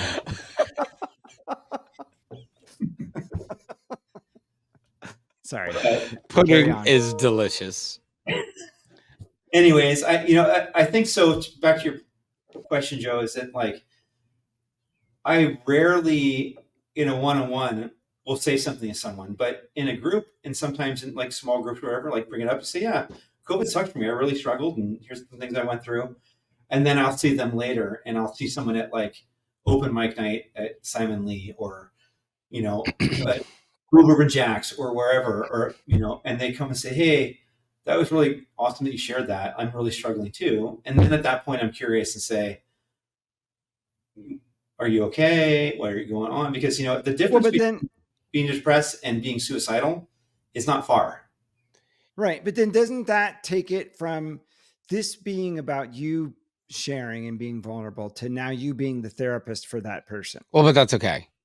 And also, And my that's why I'm my asking, like, answer to your original question is there is no answer. It depends on the person, and it depends on the situation and where they are right now, right? Mhm. And so, and it also depends on who they're talking to, right? If they're Yeah. opening up to that person because they know they've been through something similar, likelihood is they want some suggestions. And Mhm. whether they take them or not, most likely not. They're gonna find some Yeah. other path that maybe has some overlap to your path, maybe it doesn't. And Mhm. sometimes people just want to vent, and that enough. So, we talk about this idea of venting, but it's not really just venting, it's also self-realizations. So as you're Mhm. talking about these things, you're identifying these new perspectives of this situation, or you're realizing that this thing happened with my father and that's why I do this, or and so you're doing that during this venting process. Mhm. And we're not talking about the wife that comes home and just tells you what Tamika down the hall did to her boyfriend. I'm not talking about that shit. I'm talking about Yeah. the real stuff, right? Yeah. yeah, like So when you open up in a genuine way to somebody. so Patrick, right, he when during his darker times would reach out and we would talk about some stuff, and my go-to was like, I had just come out of some of that stuff and here are the things that helped me. And that motherfucker didn't take one of my advice. Not now one of them.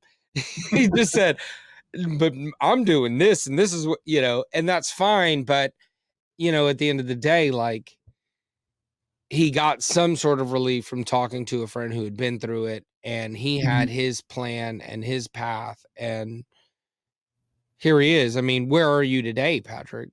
It's been a minute since we've checked I in. mean, yeah. I mean, it's a fucking journey, man. Like, there's this.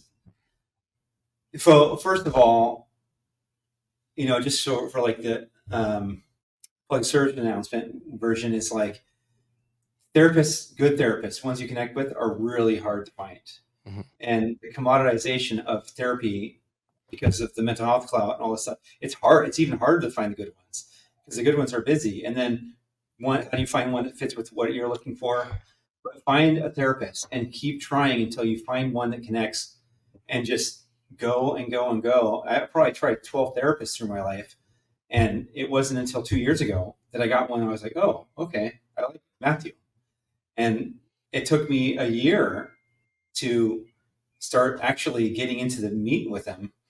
Um, but where I'm at now is, they say it gets worse before it gets better. I'm past that.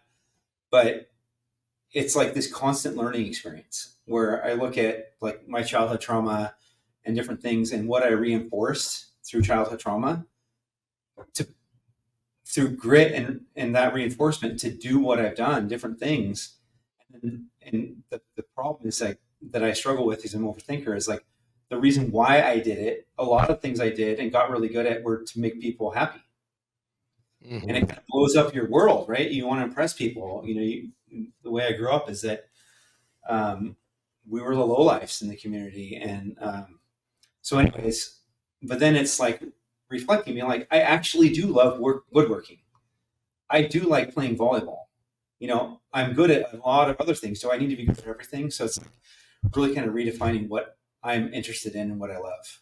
And then how do you tap into joy from things and receiving love from other people?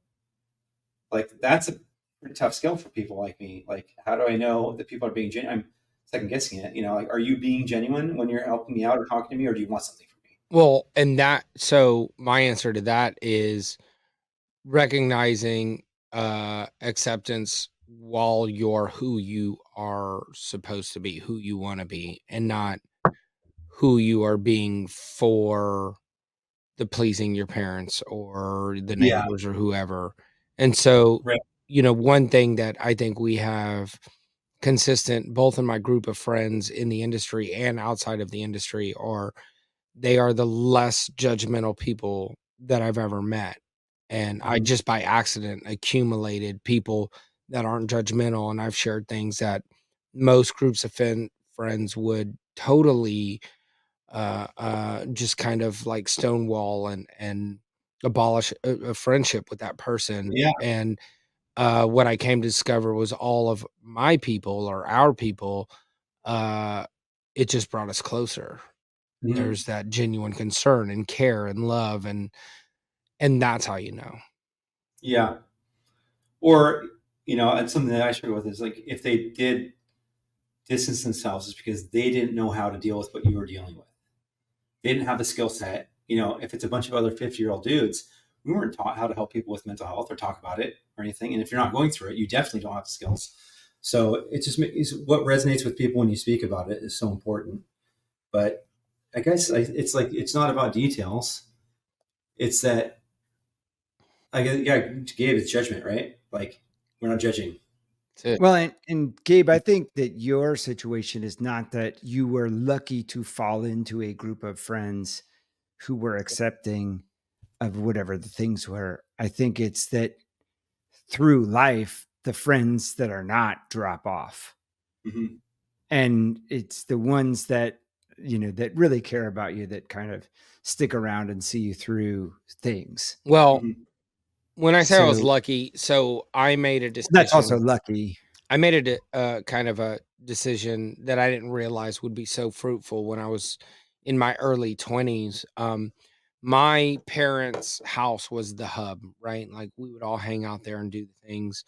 And when like a friend would struggle with their parents or whatever, like we would take people in often, right? Mm-hmm. Stay with us for a couple weeks, a month, whatever. And very regularly you would find that that person talks shit about you or your parents or whoever, and you're just kind of like, what the fuck? And so they were usually fun people, and that's why we hung out as children, because it was fun and we laughed and had a good time. And so when I was pretty early, I made these boxes that I'd put people in, and it was, you are entertainment and I enjoy being around you, or you are a friend. And there are these certain things that are required, and I didn't define them at that point. I just knew who those people were with the good moral compass, the compassion, the empathy, the, you know, just the good-hearted, genuine, authentic people, right? And I didn't know how to define it back then, but I just, what I felt, right? And Yeah. so I was in my early 20s when I started doing that, and now I say I'm lucky because I am lucky. I have this very fortunate life where my life is so full of those people, both in my personal and my professional life, that I have no more room for entertainment purposes. Mm-hmm.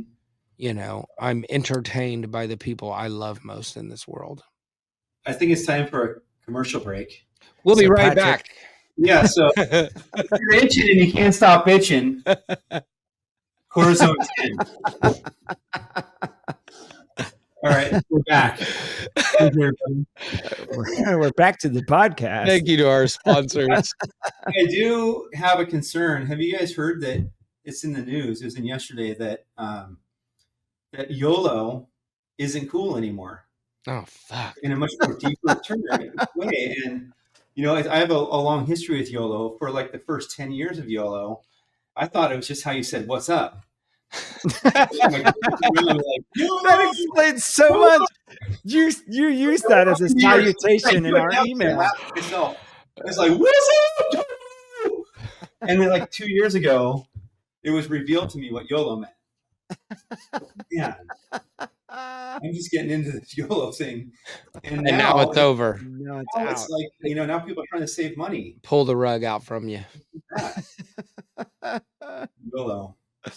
That's But, funny. I mean, Well, do we only live once?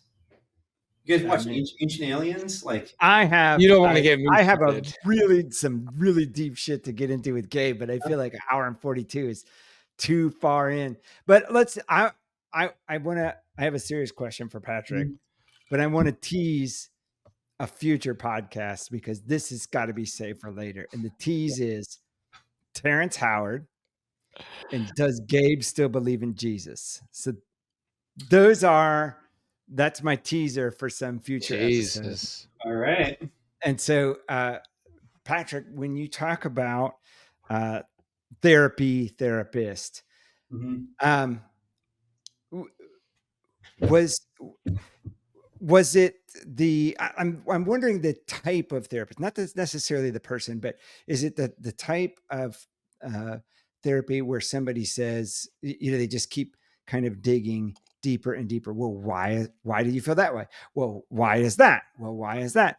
Or is it somebody that just flat out tells you you're wrong? Like, that's not right. That's not the way it is. So is it somebody that's kind of challenging you? Is it somebody who's just digging deeper? Is it somebody who agrees with you and says, yeah, you're right to feel that way, and here's sort of the thing that's going on that would make you feel that way? Right. So what's sort of the mechanics of it? It's funny. I've actually put some thought into this, which is odd. Surprise, surprise. I don't think there's a formula to it. I think that what I realize is that, so I've got this severe ADD, and one of the biggest traits of people with ADD is that they don't like being told what to do. And so that cuts in like a bunch of issues that puts layered barriers in front of you. And so you go to a therapist and you're not going to say everything. You're trying to like feel it out and talk to them about things and like, how's it going to work or whatever. No one knows how to do therapy. But what for me is, I realized what therapy is about is like any good therapist has the same advice as every other one. And the good ones go back and re-describe their advice to you. Stop tapping in a different way than the last time they said it. That makes sense, right? And so eventually, if you're comfortable with that, finally they say it in a way you're like, holy shit, that makes sense. And then it hits you, you're like, you've said this to me 20 times and I never figured it out. It just resonated with me. And that is the biggest part for me, where all of a sudden they're not only are you learning how to work with them and share with them, they're learning how to communicate with you. Like in any relationship where you learn how to, how do you like to, communicate? What are the things that are triggers, like whatever. But that for me was when I realized that it's like, okay, now you're finding my language, and now I'm learning also how to push back on you and sit and give my feedback in a different way that isn't like, no, I've tried that or been there, done that shit. It was literally like we're narrowing the lane and his language aligned with mine. And now it's like every time we have therapy, it's forward progress. And is that progress coming from you sharing more of the things that are making an impact, or it's the therapist saying to you, here's how to fix that, or giving you some sort of formula or recipe or something? Before you answer that, can I chime in on the last question? So to me, the best therapist doesn't have a mode. They're reading the room and then identifies what mode fits that patient. Mm-hmm. And also, where Patrick had somebody telling him 20 times to do something before he gets it, the best therapists aren't telling you what to do. They're steering a conversation in which it's your idea. And like, Well, that's kind of what I'm asking is, and I'll relate it to going to an attorney. Like you go to an attorney and you say, what should I do? And then they say, well, if you do this, then you get that, you could get this. And if you do that, then you could get that. And they never, like, what you want is just tell me what to do. Mm-hmm. And they never tell you what to do. Those are They just different tell things, you, though. I know, but I feel like therapy, well, at least marriage counseling, and maybe that's not the same thing as therapy. I went into that the same way. Like, just tell me what to do. Am I right or am I wrong? Mm-hmm. And so, and they didn't do that. But They that's the problem. Yeah. That's the problem. So yeah, tell me what to do is fine. Am I right or am I wrong is absolutely. So most people go into marriage counseling saying, hoping that therapist is like, you see, I've been telling her that she won't right. I'm right, Mr. Therapist. Yeah. And so that never works. And so it's not about that. There is no right or wrong. There is no one solution. Like we were talking about there, the journey has millions of tentacles and avenues. And so it's what feels right to you and learning to feel that, being sensitive enough to feel that and what feels right and going down that path. Mm-hmm. Right. It's like VR goggles for your life. When all of a sudden, the recurring frustrations or problems you're having are related to something that happened as a 6-year-old or a 5-year-old, and that how you reinforce that behavior and it over and over and over for 45 years, and you're like, holy crap! Like, then it resonates. You're like, now I see it, and you start applying that. It takes a lot of mental overhead to think about it constantly. So that is one part of therapy. In the Mhm. spiritual community, we call it shadow work, but it's essentially kind of looking at your shadows or your Mhm. past as to why this behavior exists. Uh-huh. Right. So that's one of a lot of things you can learn in therapy. Yeah. And I so do. Go I ahead. want to talk about something else. I want to share something with This you. isn't another belt loop fucking thing, is it? No, well, it's kind of like that, but this is really important. So I recently, Yeah. So was the belt loops. I recently started driving Uber, I and feel like you're reading a joke. it's a Oh, real. he's absolutely really- written these things down in case I've you haven't written this noticed. out. So there's a saying that Warren Buffett has, and if you don't follow Warren Buffett, then you're probably smart. But if you're not making money while you're sleeping, you're gonna work until you die. Like that kind of, wow, okay, well that's really awesome, that's cool. And then I saw this Instagram influencer that's like, I know how to work while you're not sleeping. And this is, well, show me, dude, what's up? This 22-year-old has life figured out. And so he's like, all right, 45-second video, here's what you do. You go to ChatGPT, you put in these prompts, write a book about X. Then you go to Amazon and you publish the book, and then you're making money while you're sleeping.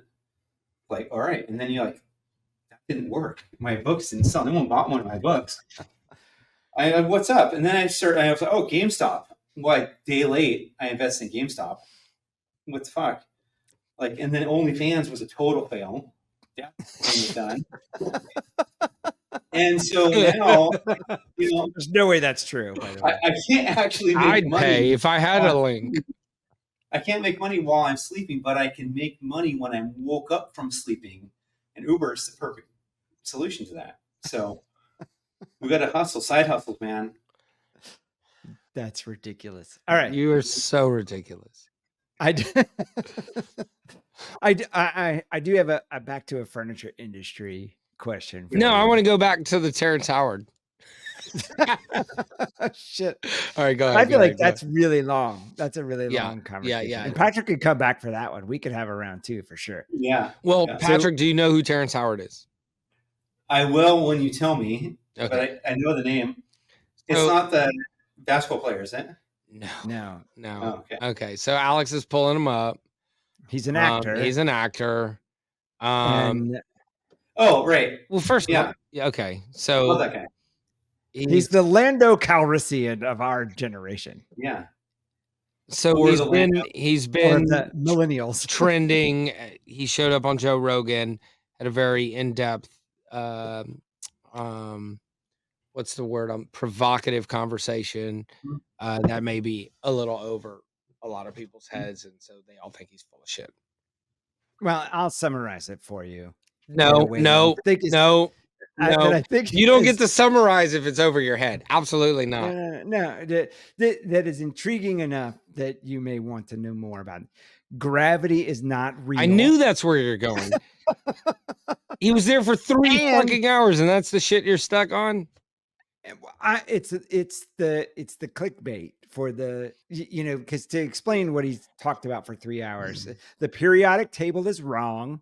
Gravity's not real. Our understanding of how everything works is flawed. And he remembers being in the womb. So Joe is doing a terrible disservice to a man who holds 76 patents and has done really well for himself and started exploring in the metaphysical and the lack of understanding in our physical reality and its makeup. Mhm. Is a better way to describe what Joe fucked up right there. Great. See, so what he did was he picked all the AdWords that will get clicks. Fucking Google I guy. get right to the point. I get right to the point. All right. Anyways, all right. You had a furniture thing. So I want to know what you think is going on in the industry that people aren't paying enough attention to. I mean, this is a list, right? Accessories. Yeah. You know,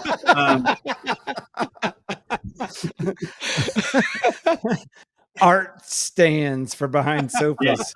if you're selling wall art, don't do Yeah. it. You know, it's a mixed bag right now, and you know, we're this election year stuff and interest rates and everything. There's a lot going on, but what I see is most people at this point that are still in business are trying to find a silver bullet. And, you know, it's like, give me a new website, give me a new this. Can I go and do a new AdWords? Can I, like, whatever, one thing.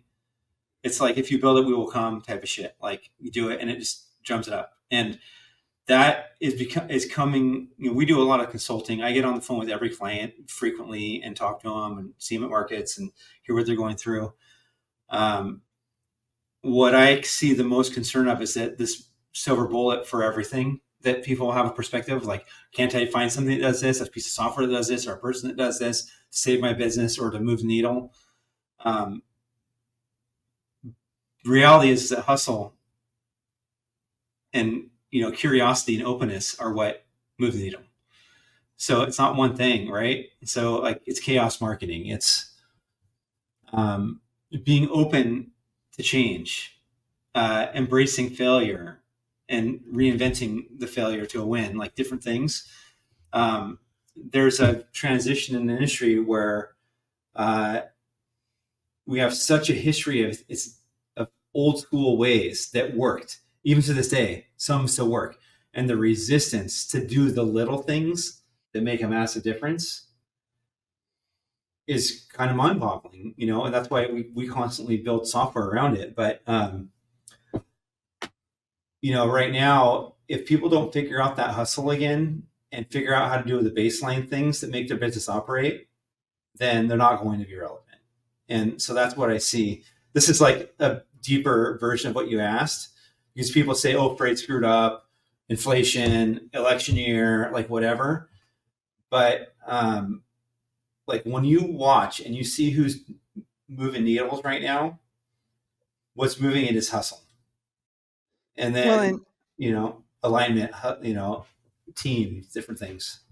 And I would say what many people have said before,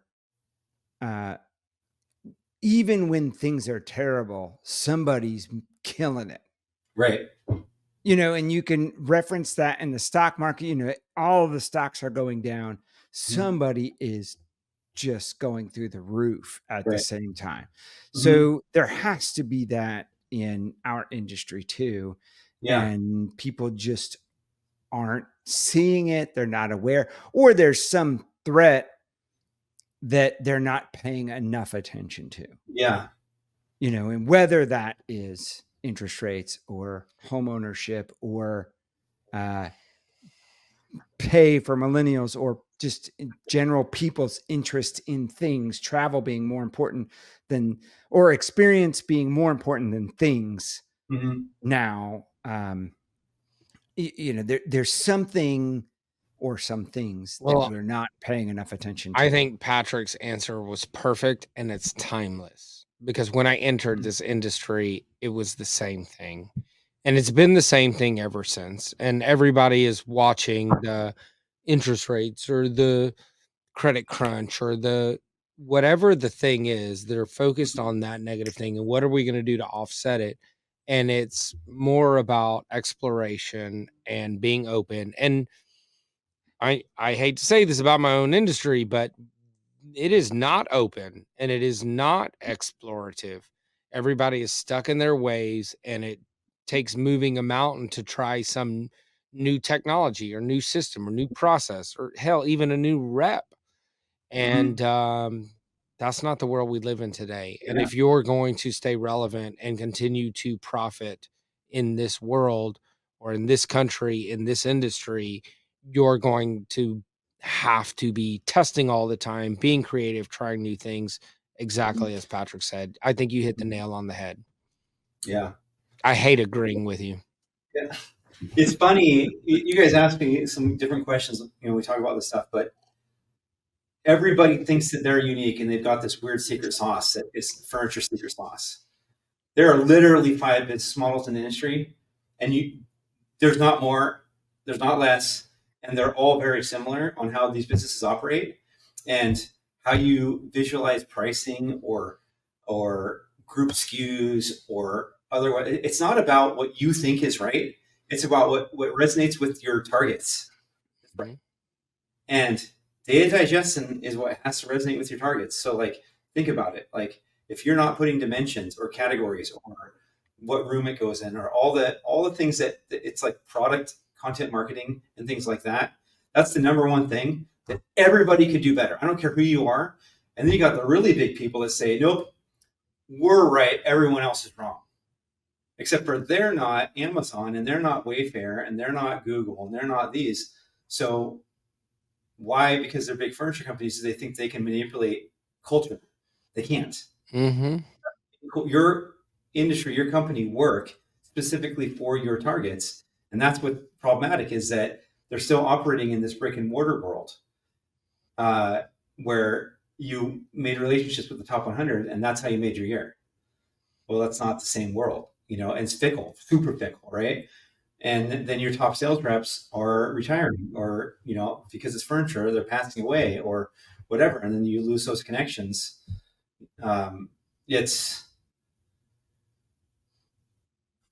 Or your 20% customer is filing bankruptcy or yeah.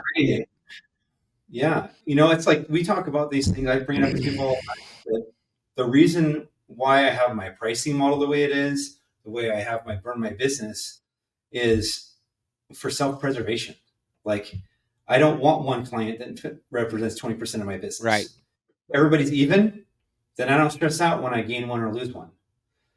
But like frequently we had when Art Van went under, a lot of our clients, like we called them and said, hey, you okay? And they said, nope. We said, okay, we're not charging you. It's a struggle. I get it. That was 45% of your business. Like, let's work it out, and half of them didn't make it. That's because crazy to me.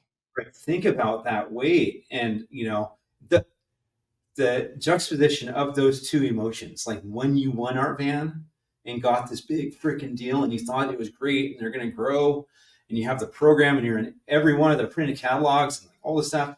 And then one day it's gone. Yeah, it's true. But what's crazy to me is allowing somebody to be that important to your business. It's easy to do. I mean, you see it constantly. I get it. You see it all the time. I just can't fathom. Like we've never been that, and not to say we don't have monster customers. I mean, we viewed Art Van as a B type of client, but none of them would have that kind of weight on our business. So like, because I don't live in that world, like it's crazy to me. Yeah. But it happens every day. It does. Yeah. It's quite a carrot to, have somebody that comes to you and wants to double your business as a manufacturer, or somebody who's gonna. Yeah, it's like the other part of e-commerce is that we've been sold for a long time that e-commerce is the way. Well, e-commerce for large goods still isn't solved. And Right. you go back to apparel and you say like Billabong has 50,000 SKUs and I don't know, Home Meridian has 10,000 or something, right? It doesn't scale out. But when you think about the turnover of SKUs and the amount over, multiple years, how many different products they have and placement, it's Sorry. Silence that call for crying out Yeah. loud. Put your phone on the floor. Yeah. We can hear your. That's his vibrator. Well, maybe I lose my thought. My wife's Don't calling bring me. your rabbit to the podcast.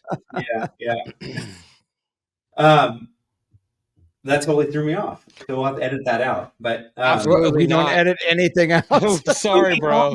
it's something that's really been frustrating to me because the opportunity in e-commerce doesn't exist yet. People have invested in it, and it's like, when you go to the grocery store and they have dollar bags of bark out front, that's called a loss leader.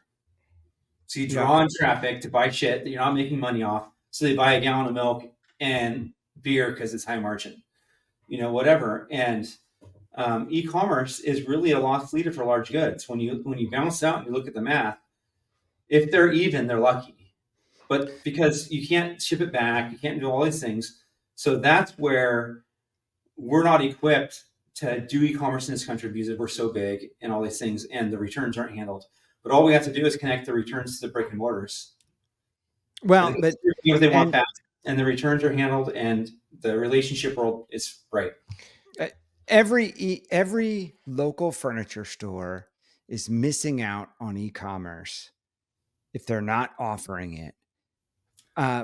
From the pure standpoint of the customer comes in, they look at what they want, they're not sure, they go home to measure, to compare the color to what they've got at their house, to whatever they do, and then they decide they want to order.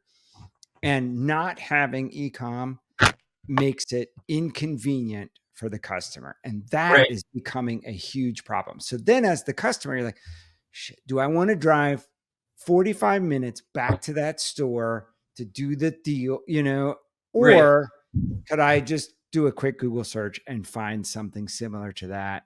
Now that I know that it's going to fit and it's the right color, could I find that somewhere else? So there's a massive distinction here on e-commerce, regional, just payment transactions. What you just described wasn't an e-commerce. It's not pure play e-com. Or if a consumer leaves your store 70% of the time, you lose the sale. Right. If you could gain 10% of that because you offered them to pay online, because when they get home and show their wife, she's like, I want it and they can get it now.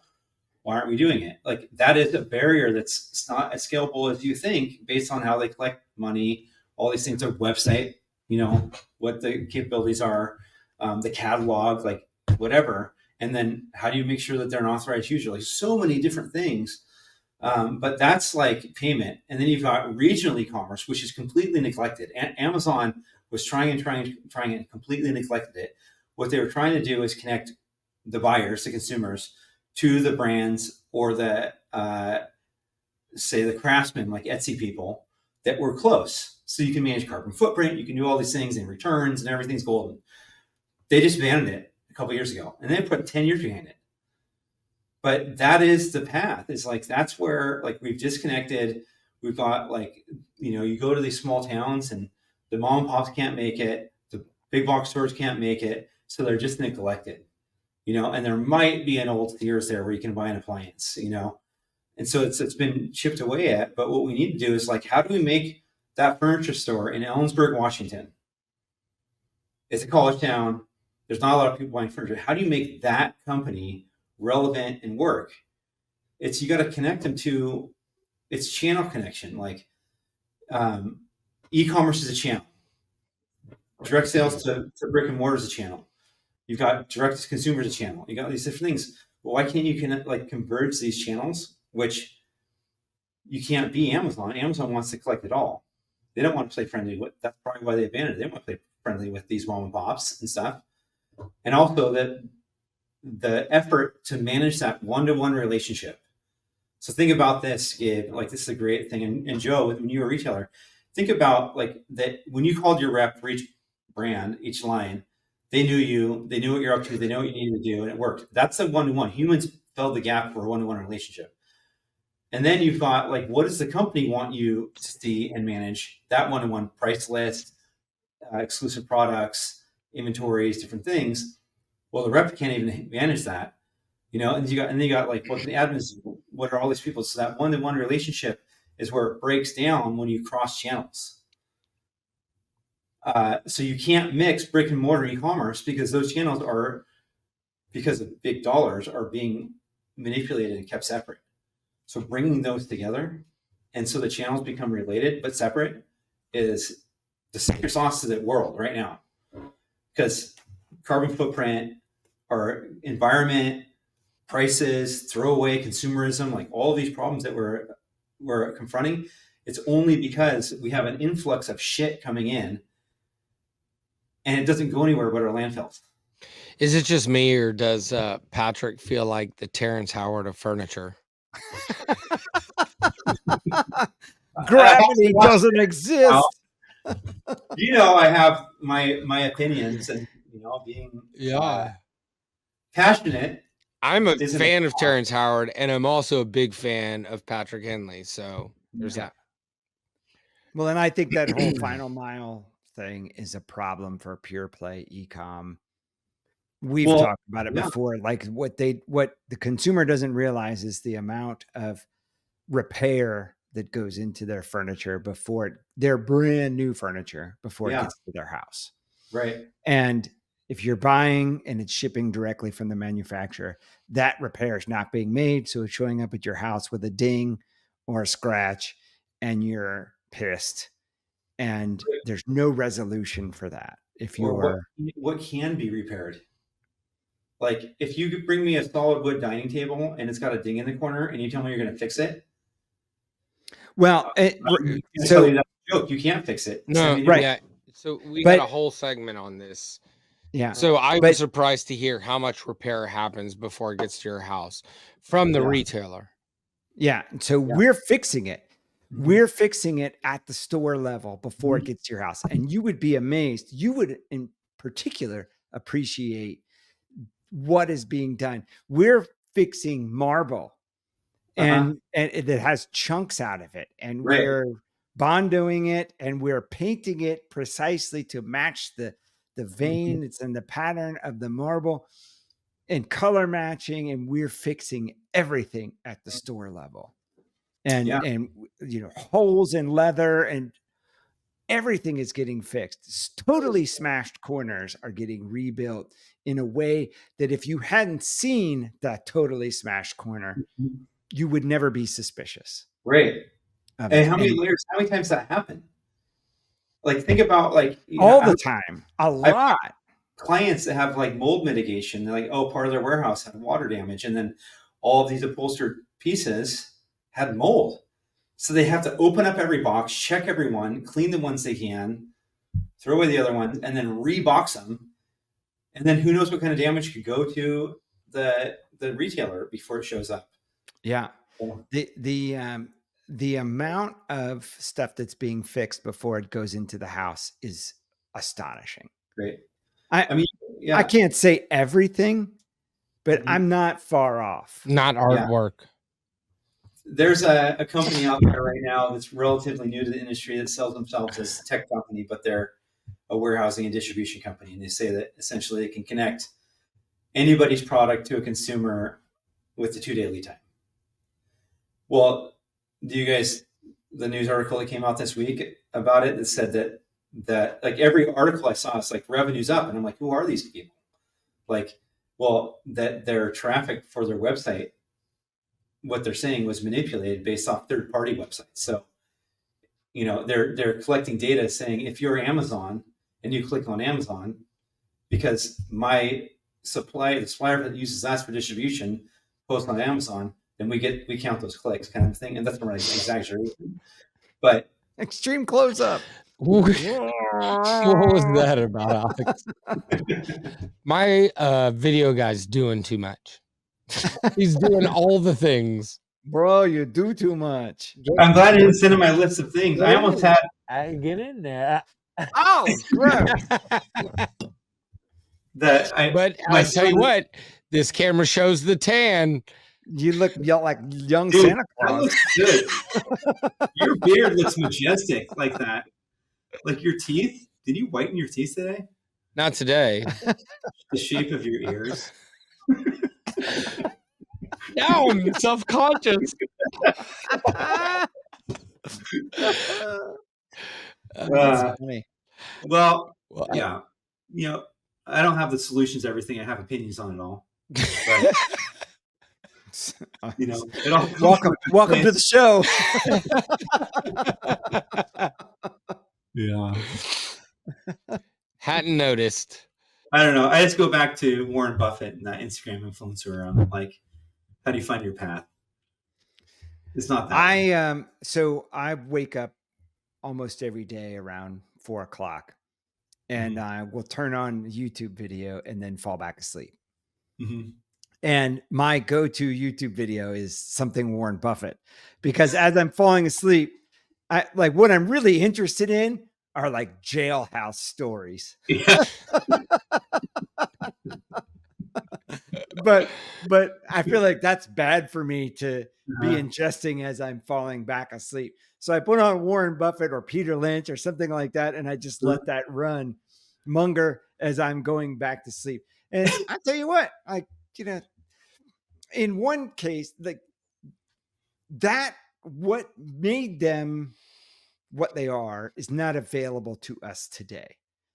But the principles, I think, are still valid of, investing in businesses that just make money, and are good businesses and well-run businesses, and trying to not be speculative about what you're doing and not hoping for the big hit off of something that's based on speculation, but just like there's so many, there's a guy that lives behind my dad who has this guy has a fabulous house, and he made his money.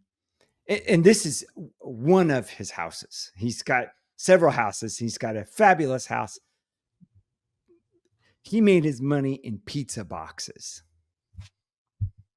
Mm-hmm. It's the guy that invented the dots in the middle of the road. Yeah. His estate really gets like a fraction of a penny for every one made in the world. Do you know why every once in a while you'll encounter a blue dot, a blue reflector in the middle of the road? Because they broke the patent? No. So all of the reflectors you see are usually yellow, right? The blue ones are fire hydrants. The blue ones are fire hydrants. Can't put one over me. You did. Why does you are the smartest guy in the room? Fuck him.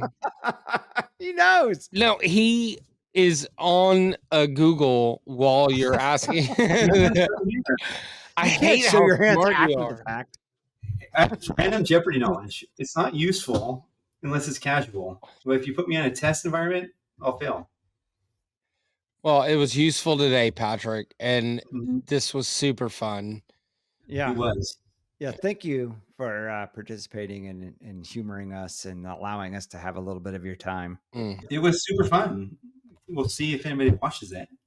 Probably Everybody not. will watch it. Well, it's interesting because you'll get tens of views. It's interesting that, so like we criticize ourselves about like we don't have enough followers, it's not enough, whatever it is. But when we were at market, like it got brought up every encounter. Like everybody had said something about, I saw the podcast, And so at the end of the day, similarly to Classy Art, we're just having fun, man. We're doing what we love. And if something comes of it, that's cool too, Yeah. Well, and go ahead. Go ahead. No, Go ahead. I'm going. Fucking heck. So,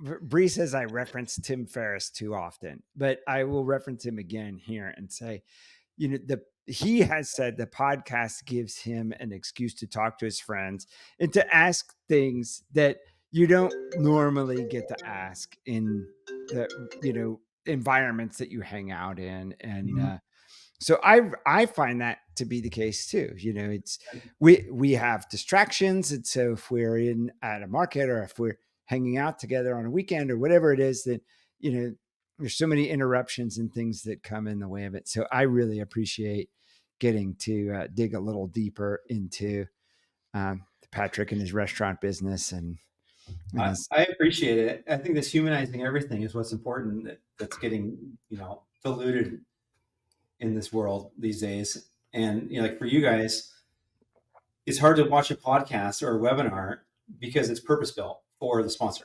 Mm-hmm. And, you know, anytime you watch them and it's like, okay, if the topic is because of someone, you know, the guest is someone who wrote a book or whatever. And like, you know, for me, I'm selling stuff to people in this industry. You guys are selling stuff to people in the industry, but the goal is to make it a fun environment to talk about what we go through, you know, and what we're doing and why it's fun and why we like it, and random topics. I appreciate this venue for it. I think there's some meat there. Yeah. And nobody's going to say, I want to order AMP because I saw you on that podcast. Right. I mean, and if they do, I'll say, I'm sorry. You're not allowed. If you watch that, you're not allowed into AMP. We're sold out. Right. Yeah. Although I do feel like that there's, because I own a software company, is that I get dehumanized a lot. Like, you know, a lot of people think that I am like live next door to Bill Gates or Jeff Bezos and I'm a billionaire, like all these things. And can we end this right now? If he doesn't live next to Bill Gates. But like, I like wasted our time, Joe. I actually find it pretty interesting for me frequently how the version of that people share with me that they thought of me when they hear something about me is like wildly different. And these venues are really grounding for everyone and important, you know? Well, another one you'll get now is you're much taller than I thought you would be. I've gotten that. I've got the older thing quite a bit. Oh, you're older? Because my LinkedIn profile is from 1992. Oh, yeah, the volleyball picture, the beach volleyball picture. Bump set spike, motherfucker. So fun field trip if you're in Omaha. Yeah, that probably is a good way to. That's a great way to end it. Bump set spike, motherfucker. No, we do got to wrap it up, guys. I've got a feverish child awaiting my return. She doesn't have a fever. She does. We're just, oh, what? Yeah. 2 days now. And told us we would have. Oh yeah, we would have not done anything. Y'all wouldn't have. Yeah. Water. Yeah. All right. I love you guys. I love you. Thanks for being my people. Absolutely, man. We love you, brother. I appreciate you. We'll talk to you soon, I'm sure. Yeah. All right. Bye, guys. Be good. Don't go changing. Well, that was nice because we were able to pick the best sellers and things like that. What you found was, bitch, I can see you falling asleep while I'm telling my story. I'm not falling asleep. Look, just try it.